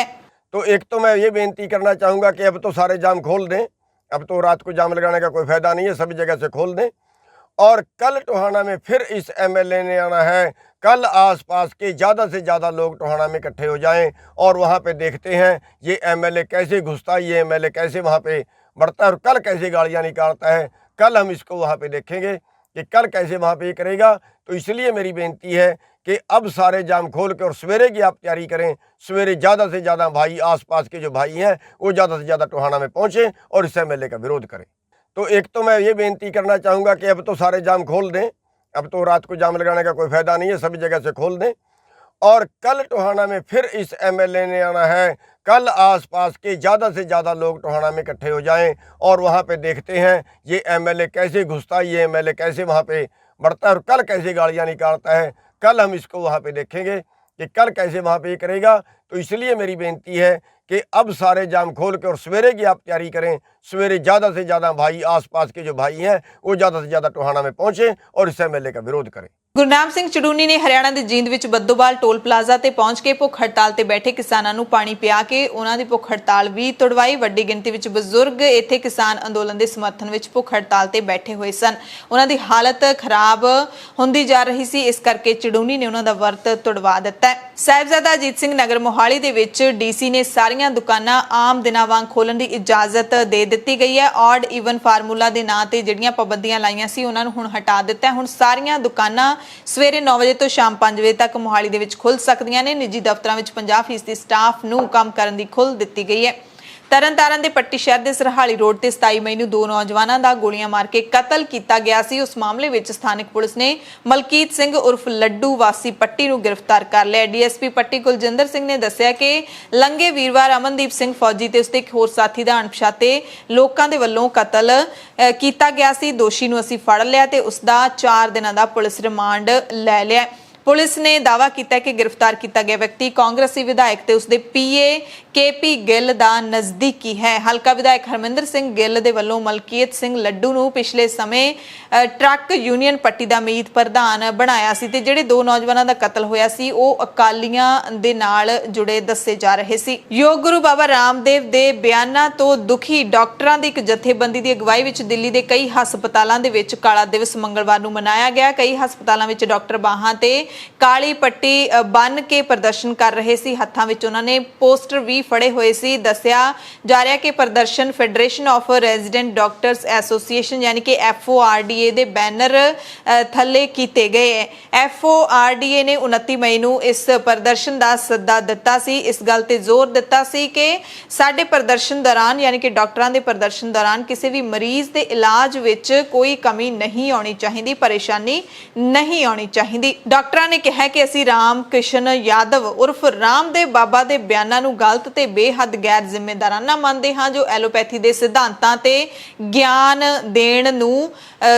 ਦੇਣ ਦੇ ਲਈ ਅਧਿਕਾਰੀ ਹੀ ਨਹੀਂ ਹੈਗਾ। ਉਸਨੂੰ ਕੋਈ ਗਿਆਨ ਹੀ ਨਹੀਂ ਹੈਗਾ ਤੇ ਉਹ ਐਲੋਪੈਥੀ ਦੇ ਸਿਧਾਂਤਾਂ ਤੇ ਗਿਆਨ ਦੇਣ ਦੇ ਯੋਗ ਨਹੀਂ ਹੈਗਾ। ਉਸਨੇ ਆਪਣੇ ਬਿਆਨਾਂ ਦੇ ਨਾਲ ਡਾਕਟਰਾਂ ਦਾ ਅਪਮਾਨ ਕੀਤਾ ਹੈ, ਸਾਡਾ ਮਨੋਬਲ ਹੇਠਾਂ ਸੁੱਟਣ ਦੀ ਕੋਸ਼ਿਸ਼ ਕੀਤੀ ਹੈ, ਜਿਹੜਾ ਕਿ ਅਸੀਂ ਦਿਨ ਰਾਤ ਮਰੀਜ਼ਾਂ ਦੀ ਸੇਵਾ ਦੇ ਵਿੱਚ ਡਟੇ ਰਹਿੰਦੇ ਹਾਂ ਤੇ ਸਾਨੂੰ ਉਸਨੇ ਅਪਮਾਨਿਤ ਕੀਤਾ ਹੈ। ਅਸੀਂ ਚਾਹੁੰਦੇ ਹਾਂ ਕਿ ਉਹ ਸਾਰੇ ਆਪਣੇ ਬਿਆਨਾਂ ਦੇ ਲਈ ਮਾਫੀ ਮੰਗੇ, ਜਨਤਕ ਤੌਰ ਤੇ ਮਾਫੀ ਮੰਗੇ ਅਤੇ ਰਾਮਦੇਵ ਦੇ ਖਿਲਾਫ ਮਹਾਮਾਰੀ ਐਕਟ EDA ਦੇ ਤਹਿਤ ਕਾਰਵਾਈ ਹੋਵੇ।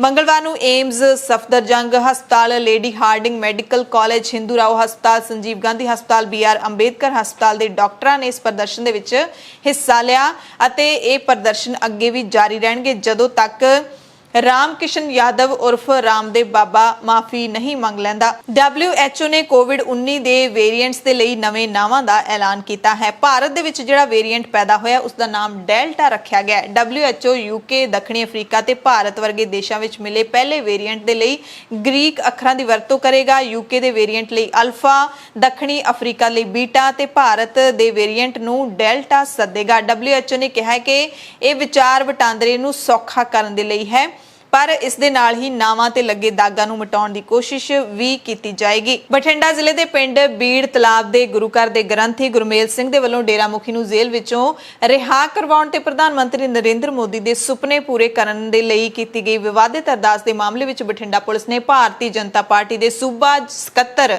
ਸੁਖਪਾਲ ਸਿੰਘ ਸਰਾਂ ਨੂੰ ਨਾਮਜ਼ਦ ਕੀਤਾ ਹੈ। ਥਾਣਾ ਸਦਰ ਬਠਿੰਡਾ ਪੁਲਿਸ ਨੇ ਸਰਾਂ ਦੇ ਖਿਲਾਫ ਇਹ ਕਾਰਵਾਈ ਧਾਰਾ 120B ਦੇ ਤਹਿਤ ਕੀਤੀ ਹੈ। ਪੁਲਿਸ ਨੇ ਵਿਵਾਦਪੂਰਨ ਅਰਦਾਸ ਕਰਨ ਵਾਲੇ ਗੁਰਮੇਲ ਸਿੰਘ ਨੂੰ ਵੀ 20 ਮਈ ਨੂੰ FIR ਨੰਬਰ 75 ਦੇ ਤਹਿਤ ਦਫਾ 295A ਦੇ ਤਹਿਤ ਗ੍ਰਿਫਤਾਰ ਕੀਤਾ ਸੀ, ਜਿਹੜਾ ਇਸ ਵੇਲੇ ਜੇਲ੍ਹ ਦੇ ਵਿੱਚ ਬੰਦ ਹੈ। ਗੁਰਮੇਲ ਸਿੰਘ ਦੀ ਪਤਨੀ ਰਾਜਪਾਲ ਕੌਰ ਪਿੰਡ ਦੀ ਸਰਪੰਚ ਹੈ ਤੇ ਇੱਥੇ ਦਲਿਤ ਭਾਈਚਾਰੇ ਦਾ ਇਸ ਵਾਰੀ ਸਰਪੰਚ ਹੈ। ਸੁਖਪਾਲ ਸਿੰਘ ਸਰਾਂ ਨੇ ਥਾਣਾ ਸਦਰ ਦੇ ਮੁੱਖ ਥਾਣਾ ਅਫਸਰ ਨੂੰ ਚਿੱਠੀ ਵੀ ਲਿਖੀ ਹੈ। ਜਦੋਂ ਮਾਮਲਾ ਦਰਜ ਕੀਤਾ ਗਿਆ, ਨਾਮਜ਼ਦ ਕੀਤਾ ਗਿਆ ਤਾਂ ਚਿੱਠੀ ਲਿਖ ਦਿੱਤੀ ਹੈ। ਹੁਣ BJP ਲੀਡਰ ਡਰ ਗਿਆ ਹੈ, ਕਿਹਾ ਕਿ ਮੇਰਾ ਇਸ ਮਾਮਲੇ ਨਾਲ ਕੋਈ ਸੰਬੰਧ ਨਹੀਂ ਹੈ। ਕਹਿੰਦੇ ਮੈਂ ਇੱਕ ਸਿਆਸੀ ਲੀਡਰ ਹੋਣ ਦੇ ਨਾਤੇ ਗੁਰਮੇਲ ਸਿੰਘ ਨੂੰ ਭਾਰਤੀ ਜਨਤਾ ਪਾਰਟੀ ਵਿੱਚ ਸ਼ਾਮਲ ਕਰਵਾਉਣ ਲਈ ਮਿਲਿਆ ਸੀ। ਕਿਹਾ ਕਿ ਮੈਂ ਇਸ ਮਾਮਲੇ ਦੀ ਅਸਲੀਅਤ ਸਾਹਮਣੇ ਲਿਆਉਣ ਲਈ ਜਾਂਚ ਵਿੱਚ ਸ਼ਾਮਲ ਹੋਣ ਨੂੰ ਵੀ ਤਿਆਰ ਹਾਂ। ਇੱਕ ਸਿੱਖ ਹੋਣ ਦੇ ਨਾਤੇ ਮੈਂ ਸਿੱਖੀ 'ਚ ਵਿਸ਼ਵਾਸ ਰੱਖਦਾ। ਡੇਰਾ ਮੁਖੀ ਦੇ ਮੈਂ ਖਿਲਾਫ ਹਾਂ। ਡੇਰਾ ਮੁਖੀ ਦੇ ਖਿਲਾਫ ਰੋਸ ਮੁਜ਼ਾਹਰਾ ਵੀ ਕੀਤਾ ਸੀ। ਮੇਰਾ ਬੀਜੇਪੀ ਜਾਂ ਗੁਰਮੀਤ ਰਾਮ ਰਹੀਮ ਨਾਲ ਕੋਈ ਸੰਬੰਧ ਨਹੀਂ ਹੈ। ਕਿਹਾ ਕਿ ਮੇਰਾ ਗੁਰਮੀਤ ਰਾਮ ਰਹੀਮ ਦੇ ਨਾਲ ਕੋਈ ਸੰਬੰਧ ਨਹੀਂ ਹੈ। ਚਿੱਠੀ ਵਿੱਚ ਸਰਾਂ ਨੇ ਦੱਸਿਆ ਕਿ ਬੀਜੇਪੀ ਦਾ ਮਨੋਰਥ ਅਗਲਾ ਮੁੱਖ ਮੰਤਰੀ ਦਲਿਤ ਬਣਾਉਣਾ ਹੈ, ਜਿਸ ਕਰਕੇ ਅਸੀਂ ਦਲਿਤ ਭਾਈਚਾਰੇ ਨੂੰ ਉਤਸ਼ਾਹਿਤ ਕਰ ਰਹੇ ਹਾਂ। ਗੁਰਮੇਲ ਸਿੰਘ ਵੱਲੋਂ ਦਿਲਚਸਪੀ ਦਿਖਾਉਣ ਕਰਕੇ ਮੈਂ ਉਸ ਨੂੰ ਮਿਲਿਆ ਸੀ, ਪਰ ਅਰਦਾਸ ਮਾਮਲੇ ਵਿੱਚ ਮੇਰੀ ਕੋਈ ਭੂਮਿਕਾ ਨਹੀਂ ਹੈ। ਸੋ ਬਹੁਤ ਹੀ ਉਛਲ ਕੇ ਇਸ ਗ੍ਰੰਥੀ ਦੀ ਮਦਦ ਕਰਨ ਵਾਲਾ ਬੀਜੇਪੀ ਲੀਡਰ ਹੁਣ ਪਾਣੀ ਦੇ ਵਿੱਚ ਝੱਗ ਵਾਂਗੂ ਵਹਿ ਗਿਆ ਲੱਗਦਾ ਹੈ। ਇਸ ਕਰਕੇ ਪੰਜਾਬ ਪੁਲਿਸ ਨੂੰ ਇਹ ਚਿੱਠੀ ਲਿਖ ਕੇ ਉਸਨੇ ਕਿਹਾ ਕਿ ਮੇਰਾ ਇਸ ਨਾਲ ਕੋਈ ਸੰਬੰਧ ਨਹੀਂ ਹੈ। ਆਨਲਾਈਨ ਵਿਕਰੀ ਵਾਲੀ ਵੈਬਸਾਈਟ ਐਮਾਜ਼ਨ ਦੇ ਵੱਲੋਂ ਸ਼੍ਰੀ ਗੁਰੂ ਗ੍ਰੰਥ ਸਾਹਿਬ ਜੀ ਦੀਆਂ ਪਾਵਨ ਸੈਂਚੀਆਂ ਤੇ ਗੁਟਕਾ ਸਾਹਿਬ ਵੇਚਣ ਦਾ ਸ਼੍ਰੋਮਣੀ ਗੁਰਦੁਆਰਾ ਪ੍ਰਬੰਧਕ ਕਮੇਟੀ ਨੇ ਸਖਤ ਨੋਟਿਸ ਲਿਆ। ਐਮਾਜ਼ਨ ਵੱਲੋਂ ਕੀਤੀ ਜਾ ਰਹੀ ਇਸ ਕਾਰਵਾਈ ਨੂੰ ਸ਼੍ਰੋਮਣੀ ਕਮੇਟੀ ਨੇ ਸਿੱਖ ਸਿਧਾਂਤਾਂ ਦੇ ਉਲਟ ਦੱਸਦਿਆਂ ਕੰਪਨੀ ਨੂੰ ਕਾਨੂੰਨੀ ਨੋਟਿਸ ਭੇਜਿਆ ਹੈ। ਸ਼੍ਰੋਮਣੀ ਕਮੇਟੀ ਦੇ ਮੁੱਖ ਸਕੱਤਰ ਹਰਜਿੰਦਰ ਸਿੰਘ ਧਾਮੀ ਨੇ ਕਿਹਾ ਕਿ ਗੁਰਬਾਣੀ ਦੇ ਸਤਿਕਾਰ ਨੂੰ ਮੁੱਖ ਰੱਖਦਿਆਂ ਗੁਰਬਾਣੀ ਦੇ ਗੁਟਕਾ ਸਾਹਿਬਾਨ ਦੀ ਆਨਲਾਈਨ ਵਿਕਰੀ ਕਰਨਾ ਠੀਕ ਨਹੀਂ ਹੈ। ਐਮਾਜ਼ਨ ਨੂੰ ਆਪਣੀ ਵੈਬਸਾਈਟ ਤੋਂ ਸ਼੍ਰੀ ਗੁਰੂ ਗ੍ਰੰਥ ਸਾਹਿਬ ਜੀ ਦੀਆਂ ਪਾਵਨ ਸੈਂਚੀਆਂ ਹਟਾਉਣ ਦੇ ਲਈ ਐਸਜੀਪੀਸੀ ਨੇ ਤੁਰੰਤ ਕਿਹਾ ਹੈ। ਧਾਮੀ ਨੇ ਕਿਹਾ ਕਿ ਅਸੀਂ ਕੰਪਨੀ ਨੂੰ ਲੀਗਲ ਨੋਟਿਸ ਭੇਜ ਰਹੇ ਹਾਂ। ਜੇਕਰ ਤੁਰੰਤ ਵੈਬਸਾਈਟ ਤੋਂ ਇਹ ਜਿਹੜੇ ਗੁਟਕਾ ਸਾਹਿਬਾਨ ਨਾ ਹਟਾਏ ਤੇ ਸਪਸ਼ਟੀਕਰਨ ਨਾ ਭੇਜਿਆ ਤਾਂ ਅਸੀਂ ਕਾਨੂੰਨੀ ਕਾਰਵਾਈ ਕਰਾਂਗੇ। ਸਿੱਖ ਸੰਗਤ ਨੂੰ ਵੀ ਸੁਚੇਤ ਕਰਦਿਆਂ ਅਪੀਲ ਕੀਤੀ ਹੈ ਕਿ ਸਿੱਖ ਵਿਰੋਧੀ ਚਾਲਾਂ ਤੋਂ ਸਾਵਧਾਨ ਰਹੋ। ਬਠਿੰਡਾ ਜ਼ਿਲ੍ਹੇ ਦੇ ਵਿੱਚ ਭੱਠੇ ਤੇ ਕੰਮ ਕਰਨ ਵਾਲੇ ਮਜ਼ਦੂਰਾਂ ਨੇ ਮਰਨ ਵਰਤ ਸ਼ੁਰੂ ਕੀਤਾ ਹੈ। ਮਜ਼ਦੂਰ ਮਹਿਮਾ ਸਰਜਾ ਪਿੰਡ ਦੇ ਇੱਕ ਭੱਠੇ ਤੇ ਕੰਮ ਕਰਦੇ ਸਨ। ਮਜ਼ਦੂਰਾਂ ਨੇ ਭੱਠਾ ਮਾਲਕਾਂ ਤੇ ਦੋਸ਼ ਲਾਇਆ ਹੈ ਕਿ ਭੱਠਾ ਮਾਲਕ ਨੇ ਸਾਨੂੰ ਕੰਮ ਤੋਂ ਕੱਢ ਦਿੱਤਾ ਹੈ ਤੇ ਪੈਸੇ ਵੀ ਨਹੀਂ ਦਿੱਤੇ। ਮਜ਼ਦੂਰਾਂ ਨੇ ਕਿਹਾ ਕਿ ਭੱਠਾ ਮਾਲਕ ਨੇ ਸਾਡਾ ਸਮਾਨ ਵੀ ਸੜਕ ਤੇ ਸੁੱਟ ਦਿੱਤਾ ਹੈ। ਮਜ਼ਦੂਰਾਂ ਦੇ ਸਮਰਨ ਵਰਤ ਦੇ ਵਿੱਚ ਕਈ ਬੱਚੇ ਵੀ ਸ਼ਾਮਲ ਨੇ। ਉਹਨਾਂ ਕਿਹਾ ਕਿ ਅਸੀਂ ਭੁੱਖਣ ਭਾਣੇ ਬੈਠੇ ਹਾਂ, ਸਾਡੇ ਬੱਚੇ ਵੀ ਸਾਡੇ ਨਾਲ ਨੇ। ਜਿੰਨਾ ਸਮਾਂ ਸਾਡੇ ਮਸਲੇ ਦਾ ਹੱਲ ਨਹੀਂ ਨਿਕਲਦਾ, ਸਾਡੀ ਮਿਹਨਤ ਮਜ਼ਦੂਰੀ ਸਾਨੂੰ ਨਹੀਂ ਮਿਲਦੀ, ਅਸੀਂ ਇੱਥੋਂ ਨਹੀਂ ਹਿੱਲਾਂਗੇ। ਪੰਜਾਬ ਸਰਕਾਰ ਨੇ ਵਿਸ਼ਵ ਨੋ ਤੰਬਾਕੂ ਦਿਵਸ ਦੇ ਮੌਕੇ ਬੱਚਿਆਂ ਤੇ ਨੌਜਵਾਨਾਂ ਨੂੰ ਤੰਬਾਕੂ ਦੀ ਵਰਤੋਂ ਤੋਂ ਦੂਰ ਰੱਖਣ ਲਈ ਤੰਬਾਕੂ ਰੋਕਥਾਮ ਮੁਹਿੰਮ ਦੀ ਸ਼ੁਰੂਆਤ ਕੀਤੀ ਹੈ। 31 ਮਈ ਤੋਂ 6 ਜੂਨ ਤੱਕ ਪੰਜਾਬ ਦੇ ਸਾਰੇ ਜ਼ਿਲ੍ਹਿਆਂ ਦੇ ਵਿੱਚ ਹਫ਼ਤਾ ਭਰ ਲਈ ਵਿਸ਼ੇਸ਼ ਮੁਹਿੰਮ ਚਲਾਈ ਗਈ ਹੈ। ਲੋਕਾਂ ਵਿੱਚ ਜਾਗਰੂਕਤਾ ਫੈਲਾਉਣ ਦੇ ਲਈ ਸੂਬਾ ਪੱਧਰੀ ਤੰਬਾਕੂ ਰੋਕੂ ਰੇਡੀਓ ਮੁਹਿੰਮ ਤੇ ਬੱਸ ਅੱਡਿਆਂ ਤੇ ਮੁਨਿਆਦੀ ਕਰਵਾ ਕੇ ਜਾਗਰੂਕ ਕਰਨ ਦਾ ਕੰਮ ਸ਼ੁਰੂ ਕੀਤਾ ਗਿਆ। ਸੋ ਇਹ ਪੰਜਾਬ ਦੇ ਸਿਹਤ ਮੰਤਰੀ ਬਲਵੀਰ ਸਿੰਘ ਸਿੱਧੂ ਨੇ ਜਾਣਕਾਰੀ ਦਿੱਤੀ ਹੈ। ਤੁਸੀਂ ਜ਼ਰੂਰ ਦੱਸਿਓ ਕਿ ਤੁਹਾਡੇ ਪਿੰਡਾਂ ਦੇ ਵਿੱਚ ਜਾਂ ਫਿਰ ਸ਼ਹਿਰਾਂ ਦੇ ਵਿੱਚ ਕੀ ਇਸ ਤਰ੍ਹਾਂ ਦੀ ਕੋਈ ਮੁਨਿਆਦੀ ਹੋ ਰਹੀ ਹੈ ਜਾਂ ਬੱਸ ਅੱਡਿਆਂ ਤੇ ਕੋਈ ਮੁਨਿਆਦੀ ਕਰਵਾਈ ਜਾ ਰਹੀ ਹੈ ਕਿ ਤੰਬਾਕੂ ਦਾ ਸੇਵਨ ਨਾ ਕੀਤਾ ਜਾਵੇ। ਨਵਾਂ ਸ਼ਹਿਰ ਜ਼ਿਲ੍ਹੇ ਦੇ ਐਸਐਸਪੀ ਹਲਕਾ ਮੀਨਾ ਨੇ ਸਾਰੇ ਲੋਕਾਂ ਨੂੰ, ਨਵਾਂ ਸ਼ਹਿਰ ਜ਼ਿਲ੍ਹੇ ਦੇ ਸਾਰੇ ਵਾਸੀਆਂ ਨੂੰ ਅਪੀਲ ਕੀਤੀ ਹੈ ਕਿ ਸਤਲੁਜ ਦਰਿਆ ਤੇ ਬਿਸਤ ਦੁਆਬ ਨਹਿਰ ਦੇ ਵਿੱਚ ਨਾ ਕੋਈ ਵੀ ਨਹਾਵੇ, ਯਾਨੀ ਕਿ ਨਹਿਰਾਂ ਦੇ ਵਿੱਚ ਨਹਾਉਣ ਤੇ ਪੂਰਨ ਪਾਬੰਦੀ ਲਾ ਦਿੱਤੀ ਗਈ ਹੈ ਕਿਉਂਕਿ ਸਤਲੁਜ ਦਰਿਆ ਤੇ ਬਿਸਤ ਦੁਆਬ ਨਹਿਰ ਦੇ ਵਿੱਚ ਪਾਣੀ ਦਾ ਵਹਾਅ ਕਾਫੀ ਤੇਜ਼ ਹੈ। ਇਸ ਕਰਕੇ ਜੇ ਕੋਈ ਨਹਿਰਾਂ ਦੇ ਵਿੱਚ ਨਹਾਉਣ ਜਾਂਦਾ ਹੈ ਤਾਂ ਉਸ ਦੀ ਜਾਨ ਨੂੰ ਖਤਰਾ ਹੋ ਸਕਦਾ ਹੈ। ਇਸ ਕਰਕੇ ਨਹਿਰਾਂ ਦੇ ਉੱਤੇ ਖਾਸ ਤੌਰ ਤੇ ਹੁਣ ਨਫਰੀ ਵਧਾ ਦਿੱਤੀ ਜਾਵੇਗੀ ਪ੍ਰਸ਼ਾਸਨ ਦੀ। ਇਸ ਕਰਕੇ ਨਵਾਂ ਸ਼ਹਿਰ ਜ਼ਿਲ੍ਹੇ ਦਾ ਕੋਈ ਵੀ ਵਿਅਕਤੀ, ਨੌਜਵਾਨ ਸਤਲੁਜ ਦਰਿਆ ਤੇ ਬਿਸਤ ਦੁਆਬ ਨਹਿਰ ਦੇ ਵਿੱਚ ਨਹਾਉਣ ਨਾ ਜਾਵੇ। ਲੁਧਿਆਣਾ ਦੀ ਇੱਕ ਦੁਕਾਨ ਦੇ ਵਿੱਚ ਲੰਘੇ ਦਿਨੀ ਫਾਸਟ ਫੂਡ ਦੇ ਵਿੱਚੋਂ ਕਿਰਲੀ ਮਿਲੀ ਸੀ। BRS ਨਗਰ ਦੇ ਰਹਿਣ ਵਾਲੇ ਦਿਲਪ੍ਰੀਤ ਸਿੰਘ ਨੇ ਸਿਹਤ ਵਿਭਾਗ ਨੂੰ ਚਿੱਠੀ ਲਿਖ ਕੇ ਦੁਕਾਨਦਾਰ ਖਿਲਾਫ ਕਾਰਵਾਈ ਦੀ ਮੰਗ ਕੀਤੀ ਸੀ। ਸਿਹਤ ਵਿਭਾਗ ਨੇ ਲੁਧਿਆਣਾ ਦੇ BRS ਨਗਰ ਦੇ ਵਿੱਚ ਚੰਦਨ ਚਿਕਨ ਤੇ ਵੱਡੀ ਕਾਰਵਾਈ ਕਰਦੇ ਹੋਏ ਹੁਣ ਦੁਕਾਨ ਨੂੰ ਸੀਲ ਕਰ ਦਿੱਤਾ ਹੈ। ਦਰਅਸਲ ਪਿਛਲੇ ਦਿਨੀ ਇਸੇ ਦੁਕਾਨ ਤੋਂ ਆਨਲਾਈਨ ਮੰਗਵਾਏ ਗਏ ਮਨਚੂਰੀਅਨ ਦੇ ਵਿੱਚੋਂ ਛਿਪਕਲੀ ਨਿਕਲੀ ਸੀ। ਪੀੜਤ ਪਰਿਵਾਰ ਨੇ ਸਿਹਤ ਵਿਭਾਗ ਨੂੰ ਲਿਖਤੀ ਸ਼ਿਕਾਇਤ ਦਿੱਤੀ ਸੀ। ਸ਼ਿਕਾਇਤਕਰਤਾ ਨੇ ਮੀਡੀਆ ਵਿੱਚ ਆ ਕੇ ਵੀ ਇਸ ਮਾਮਲੇ ਵਿੱਚ ਇਨਸਾਫ ਦੀ ਮੰਗ ਕੀਤੀ ਸੀ, ਜਿਸ ਤੋਂ ਬਾਅਦ ਸਿਹਤ ਵਿਭਾਗ ਨੇ ਵੱਡੀ ਕਾਰਵਾਈ ਕਰਦੇ ਹੋਏ ਹੁਣ ਦੁਕਾਨ ਨੂੰ ਸੀਲ ਕਰ ਦਿੱਤਾ ਹੈ। ਈਡੀ ਯਾਨੀ ਕਿ ਐਨਫੋਰਸਮੈਂਟ ਡਾਇਰੈਕਟੋਰੇਟ ਦੇ ਸਾਬਕਾ ਡਿਪਟੀ ਡਾਇਰੈਕਟਰ ਨਿਰੰਜਨ ਸਿੰਘ ਨੂੰ ਆਪਣੀ ਧੀ ਦੇ ਵਿਆਹ ਤੇ ਦਿਲਜੀਤ ਦੋਸਾਂਝ ਤੋਂ ਪ੍ਰੋਗਰਾਮ ਕਰਵਾਉਣ ਲਈ ਕੀਤੀ ਅਦਾਇਗੀ ਨੂੰ ਨਿਯਮਾਂ ਦੀ ਉਲੰਘਣਾ ਤਹਿਤ ਵਿਭਾਗੀ ਜਾਂਚ ਦੇ ਵਿੱਚ ਚਾਰਜ ਸ਼ੀਟ ਕੀਤਾ ਗਿਆ। ਨਿਰੰਜਨ ਸਿੰਘ ਹਾਲਾਂਕਿ ਸੋਮਵਾਰ ਨੂੰ ਸੇਵਾ ਮੁਕਤ ਹੋਏ ਨੇ। ਇੰਡੀਅਨ ਐਕਸਪ੍ਰੈਸ ਦੀ ਰਿਪੋਰਟ ਦੇ ਮੁਤਾਬਿਕ ਈਡੀ ਦੇ ਸੂਤਰਾਂ ਨੇ ਦੱਸਿਆ ਕਿ ਨਿਰੰਜਨ ਸਿੰਘ ਨੇ ਗਾਇਕ ਦਿਲਜੀਤ ਦੋਸਾਂਝ ਦੇ ਖਿਲਾਫ ਫੇਰਾ ਨਿਯਮਾਂ ਦੇ ਉਲੰਘਣਾ ਦੇ ਮਾਮਲੇ ਦੀ ਜਾਂਚ ਕੀਤੀ ਸੀ। ਇਸ ਦੇ ਬਾਵਜੂਦ ਉਹਨੇ ਆਪਣੀ ਲੜਕੀ ਦੇ ਵਿਆਹ ਵਿੱਚ ਦਿਲਜੀਤ ਦੋਸਾਂਝ ਤੋਂ ਪ੍ਰੋਗਰਾਮ ਕਰਵਾਇਆ। ਨਿਰੰਜਨ ਸਿੰਘ ਨੇ ਦਾਅਵਾ ਕੀਤਾ ਕਿ ਮੈਂ ਦੋਸਾਂਝ ਨੂੰ ਪ੍ਰੋਗਰਾਮ ਕਰਨ ਦੇ ਲਈ 2 ਲੱਖ ਰੁਪਏ ਦਿੱਤੇ ਸੀ, ਪਰ ਵਿਭਾਗ ਦਾ ਕਹਿਣਾ ਹੈ ਕਿ ਗਾਇਕ 2 ਲੱਖ ਰੁਪਈਆਂ ਤੋਂ ਕਿਤੇ ਵੱਧ ਰੁਪਏ ਆਪਣਾ ਪ੍ਰੋਗਰਾਮ ਕਰਨ ਦੇ ਲੈਂਦਾ ਹੈ। ਨਿਰੰਜਨ ਸਿੰਘ ਦਾ ਕਹਿਣਾ ਹੈ ਕਿ ਈਡੀ ਨੇ ਮੇਰੇ ਖਿਲਾਫ ਚਾਰਜ ਸ਼ੀਟ ਇਸ ਕਰਕੇ ਦਾਇਰ ਕੀਤੀ ਹੈ ਕਿਉਂਕਿ ਮੈਂ ਕਈ ਮਾਮਲਿਆਂ ਵਿੱਚ ਏਜੰਸੀ ਖਿਲਾਫ ਪੰਜਾਬ ਤੇ ਹਰਿਆਣਾ ਹਾਈ ਕੋਰਟ ਵਿੱਚ ਪਹੁੰਚ ਕੀਤੀ ਹੈ। ਕੈਪਟਨ ਅਮਰਿੰਦਰ ਸਿੰਘ ਦੇ ਸ਼ਾਹੀ ਸ਼ਹਿਰ ਪਟਿਆਲਾ ਦੇ ਵਿੱਚ ਵੀ ਨਿਯਮ ਬਦਲ ਦਿੱਤੇ ਗਏ ਨੇ। ਇੱਥੇ ਸਾਰੀਆਂ ਜ਼ਰੂਰੀ ਤੇ ਗੈਰ ਜ਼ਰੂਰੀ ਦੁਕਾਨਾਂ, ਨਿੱਜੀ ਦਫ਼ਤਰ ਤੇ ਸਾਰੇ ਨਿੱਜੀ ਅਦਾਰੇ ਹੁਣ ਸੋਮਵਾਰ ਤੋਂ ਸ਼ੁੱਕਰਵਾਰ ਤੱਕ ਸਵੇਰੇ 9 ਵਜੇ ਤੋਂ ਸ਼ਾਮ 5 ਵਜੇ ਤੱਕ ਖੁੱਲਣਗੇ। ਸਾਰੇ ਹਸਪਤਾਲ, ਕੈਮਿਸਟ ਤੇ ਹੋਰ ਮੈਡੀਕਲ ਦੁਕਾਨਾਂ ਹਫ਼ਤੇ ਦੇ 24 ਘੰਟੇ ਖੁੱਲੇ ਰਹਿਣਗੇ। ਪੰਜਾਬ ਦੇ ਮੁੱਖ ਸਕੱਤਰ ਵਿਨੀ ਮਹਾਜਨ ਨੇ ਪੰਜਾਬੀਆਂ ਨੂੰ ਕਿਹਾ ਹੈ ਕਿ ਨੌਕਰੀਆਂ ਦੀ ਭਰਤੀ ਦੇ ਲਈ ਤਿਆਰ ਰਹੋ, ਕਿਉਂਕਿ 5 ਵਿਭਾਗਾਂ ਦੇ ਵਿੱਚ ਭਰਤੀ ਪ੍ਰਕਿਰਿਆ ਸ਼ੁਰੂ ਕਰ ਦਿੱਤੀ ਗਈ ਹੈ ਤੇ ਵਿਨੀ ਮਹਾਜਨ ਨੇ ਭਰਤੀ ਵਿੱਚ ਤੇਜ਼ੀ ਲਿਆਉਣ ਦੇ ਹੁਕਮ ਜਾਰੀ ਕੀਤੇ ਨੇ। ਪੰਜਾਬ ਦੇ 5 ਵਿਭਾਗਾਂ ਵਿੱਚ 38552 ਯੋਗ ਉਮੀਦਵਾਰਾਂ ਦੀ ਭਰਤੀ ਕੀਤੀ ਜਾਵੇਗੀ। ਸਕੂਲ ਸਿੱਖਿਆ ਵਿਭਾਗ ਵਿੱਚ 16681 ਅਸਾਮੀਆਂ, ਗ੍ਰਹਿ ਵਿਭਾਗ ਵਿੱਚ 10387, ਬਿਜਲੀ ਵਿਭਾਗ ਵਿੱਚ 3623, ਸਿਹਤ ਤੇ ਪਰਿਵਾਰ ਭਲਾਈ ਵਿਭਾਗ ਵਿੱਚ 5834, ਸਹਿਕਾਰਤਾ ਵਿਭਾਗ ਵਿੱਚ 2027 ਅਸਾਮੀਆਂ ਦੀ ਭਰਤੀ ਕੀਤੀ ਜਾਏਗੀ। ਪਰ ਨਾਲ ਹੀ ਇਹ ਵੀ ਦੱਸ ਦਈਏ ਕਿ ਪੰਜਾਬ ਸਰਕਾਰ ਨੇ ਕਾਫੀ ਵਿਭਾਗਾਂ ਦੇ ਵਿੱਚ ਅਸਾਮੀਆਂ ਖਤਮ ਵੀ ਕਰ ਦਿੱਤੀਆਂ ਨੇ, ਜਿਸ ਦਾ ਵਿਰੋਧੀ ਧਿਰਾਂ ਵਿਰੋਧ ਵੀ ਕਰ ਰਹੀਆਂ ਨੇ। ਭਾਰਤ ਸਰਕਾਰ ਨੇ 2021 ਵਿੱਚ ਦਿੱਤੇ ਜਾਣ ਵਾਲੇ ਪੁਰਸਕਾਰਾਂ ਦੇ ਲਈ ਨੋਮੀਨੇਸ਼ਨਾਂ ਦੀ ਮੰਗ ਕੀਤੀ ਹੈ। ਜ਼ਿਲ੍ਹਾ ਖੇਡ ਅਫਸਰ SAS ਨਗਰ ਗੁਰਦੀਪ ਕੌਰ ਨੇ ਦੱਸਿਆ ਕਿ ਭਾਰਤ ਸਰਕਾਰ ਨੇ ਅਰਜੁਨ ਪੁਰਸਕਾਰ 2021, ਮੇਜਰ ਧਿਆਨ ਚੰਦ ਪੁਰਸਕਾਰ, ਦਰੋਣਾਚਾਰੀਆ ਪੁਰਸਕਾਰ, ਰਾਜੀਵ ਗਾਂਧੀ ਖੇਲ ਰਤਨ ਪੁਰਸਕਾਰ ਅਤੇ ਰਾਸ਼ਟਰੀ ਖੇਲੀ ਪ੍ਰੋਤਸਾਹਨ ਪੁਰਸਕਾਰ ਦੇ ਲਈ ਅਰਜ਼ੀਆਂ ਮੰਗੀਆਂ ਨੇ ਤੇ ਇਹ ਅਰਜ਼ੀਆਂ ਖਿਡਾਰੀ ਤੇ ਖਿਡਾਰਨਾਂ, ਜਿਹੜੇ ਪੰਜਾਬ ਦੇ ਖਿਡਾਰੀ ਤੇ ਖਿਡਾਰਨਾਂ ਨੇ ਖਾਸ ਕਰਕੇ, ਉਹ 4 ਜੂਨ ਤੱਕ ਜ਼ਿਲ੍ਹਾ ਖੇਡ ਦਫ਼ਤਰ ਦੇ ਵਿੱਚ ਆਪੋ ਆਪਣੇ ਨੋਮੀਨੇਸ਼ਨ ਨੇ ਜਿਹੜੇ ਉਹ ਦੇ ਸਕਦੇ ਨੇ। ਪੈਟਰੋਲ ਤੇ ਡੀਜ਼ਲ ਦੇ ਭਾਅ 'ਚ ਵਾਧਾ ਬੇਰੋਕ ਜਾਰੀ ਹੈ। ਪੈਟਰੋਲ ਤੇ ਡੀਜ਼ਲ ਦੇ ਭਾਅ ਵਿੱਚ 1 ਜੂਨ ਯਾਨੀ ਕਿ ਚੜ੍ਹਦੇ ਮਹੀਨੇ ਫਿਰ ਵਾਧਾ ਕੀਤਾ ਗਿਆ ਹੈ। ਪੈਟਰੋਲ 26 ਪੈਸੇ ਤੇ ਡੀਜ਼ਲ 23 ਪੈਸੇ ਪ੍ਰਤੀ ਲੀਟਰ ਮਹਿੰਗਾ ਕਰ ਦਿੱਤਾ ਗਿਆ ਹੈ। ਬੁਲੇਟਿਨ ਦੇ ਵਿੱਚ ਕੁਝ ਖਾਸ ਤੇ ਵੱਡੀਆਂ ਖਬਰਾਂ ਪੂਰੇ ਭਾਰਤ ਦੀਆਂ। ਸਭ ਤੋਂ ਪਹਿਲੀ ਖਬਰ ਪੱਤਰਕਾਰ ਤਰੁਣ ਤੇਜਪਾਲ ਦੇ ਨਾਲ ਜੁੜੀ ਹੋਈ ਹੈ। ਤਹਿਲਕਾ ਦੇ